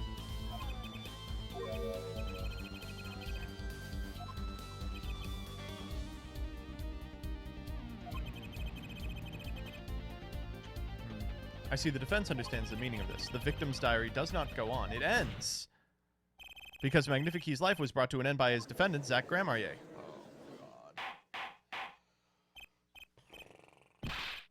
Oh, son of a bitch.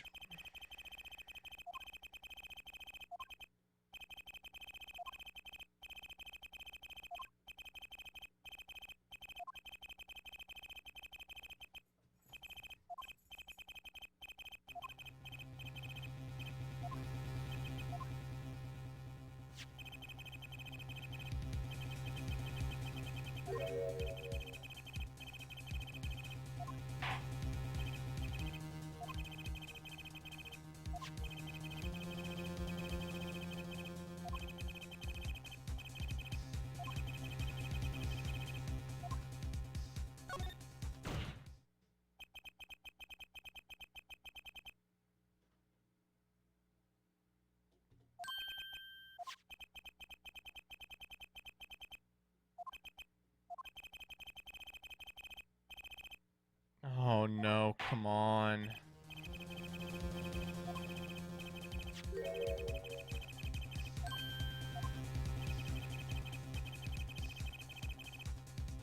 Oh, because I was going to show it and be like, it's missing a page.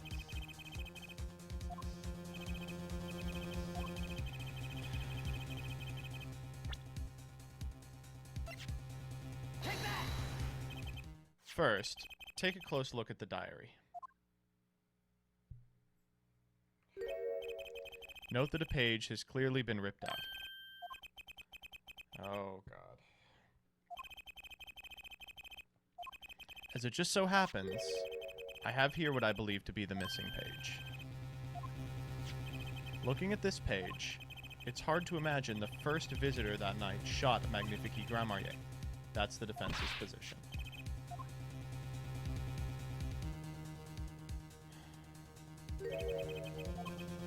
Why, this is the continuation of the victim's diary!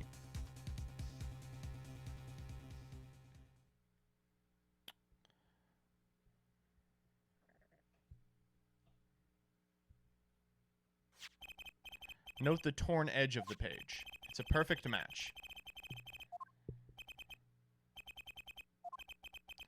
Would you care to explain what all this means, Herr Attorney? The diary continued after his first visitor came, which means that the victim was still alive after Zach Gramarye left, leaving no one to take his life but the second visitor.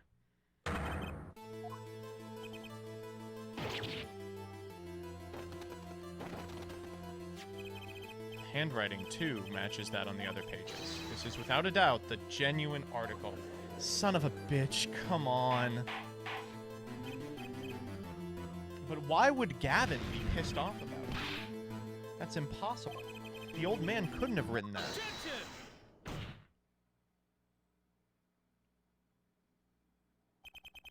Finally. You just couldn't resist, could you? Resist what? Herr Judge, might I request we put the current cross-examination on hold?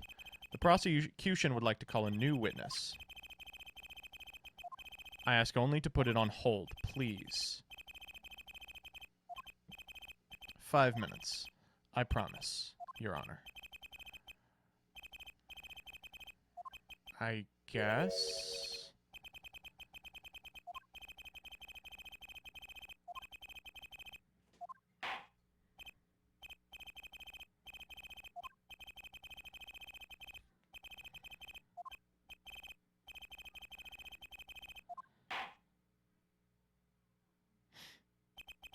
I had a bad feeling just then. That ripped out page was too obvious. He must have known. And I should have known it was a bad sign all around. It's Drew.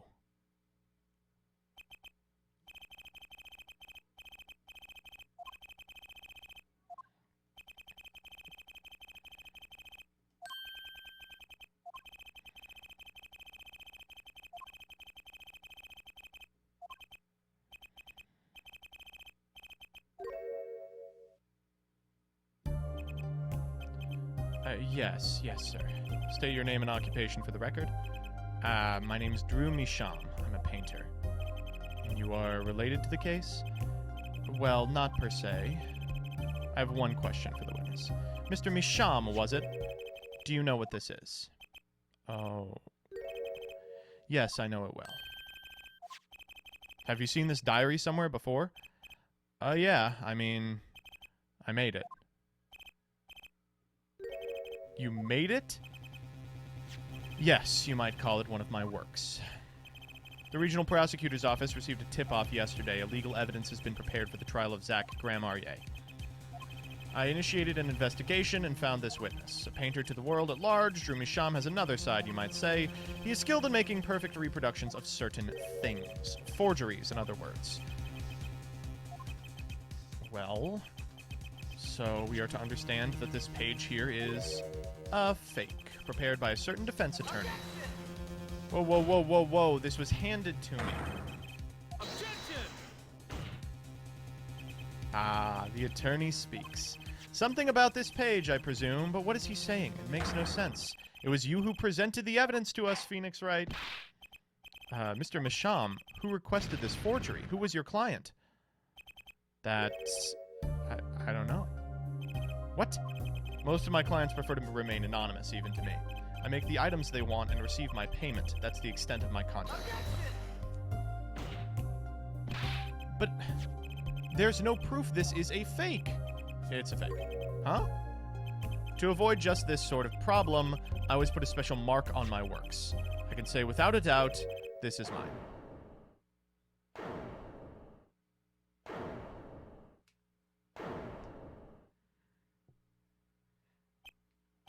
Mr. Wright, you have just presented illegal evidence to this court. It was careless of me. That's all I can say.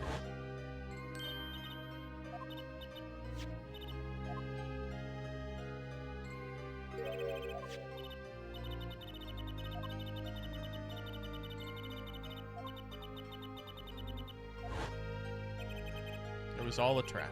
A fatal trap. Mr. Wright, yes. You have an explanation for yourself. Well, if I did, would the court hear it? Probably not. Forging evidence is a serious crime, and presenting it in court a serious mistake. A fatal mistake for an attorney. Fatal, too, perhaps for your client, I fear. Tell me, what kind of defendant relies on forged evidence? The answer is quite clear. A guilty one.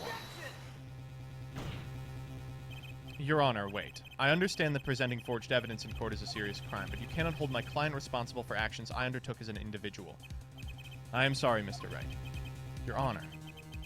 Another close call, I dare say. If the prosecutor's office hadn't received that hot tip, everything would have gone the way you wanted it to.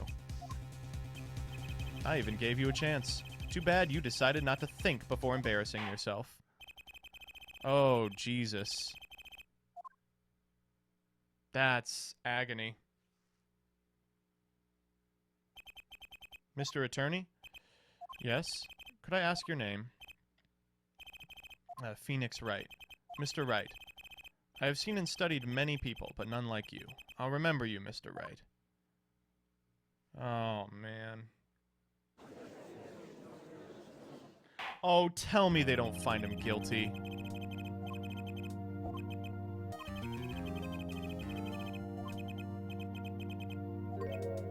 Your Honor. There is one thing I wish to make clear.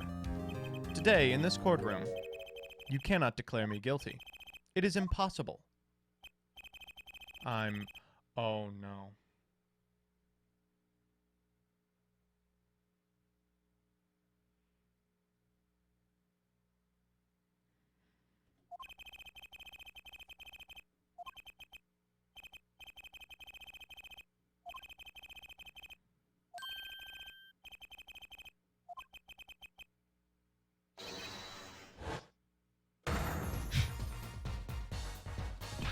Mr. Enigmar.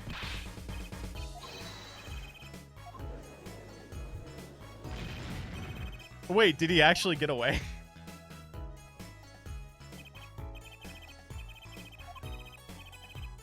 Oh, thank God.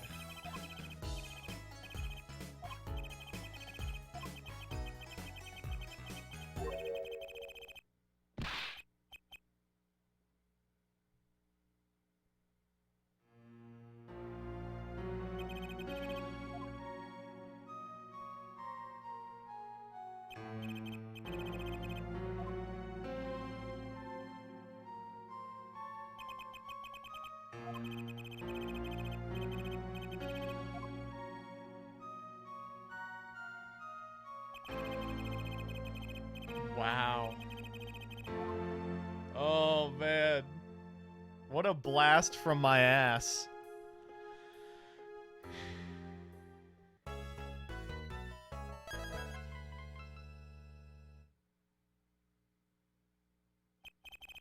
That trial 7 years ago was the beginning of it all. This I know beyond a doubt. The mysteries of the past work their magic on the present, but you'll soon be finding all of this out for yourself.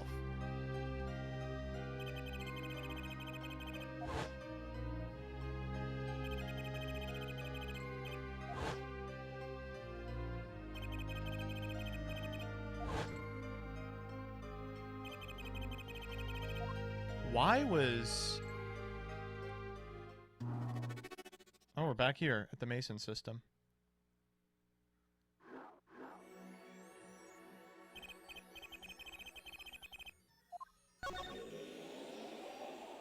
What?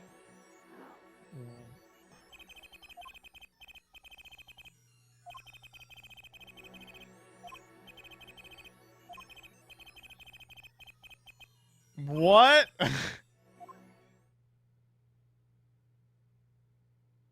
What?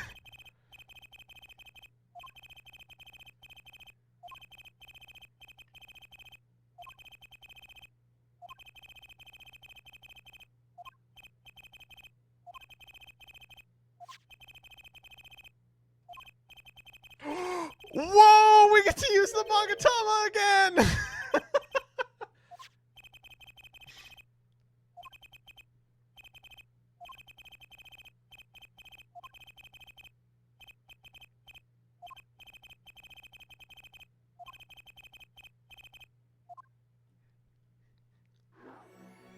Whoa, DS exploding. So you've got 8 locations, 4 in the past and 4 in the present.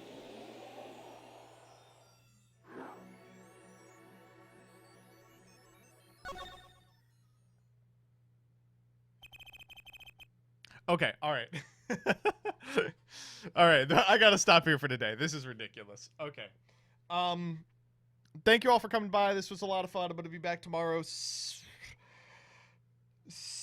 p.m. Eastern Standard Time. I think we're doing the live show, but I'm not 100% sure. Whatever it is, I'll let you know. All right, bye-bye.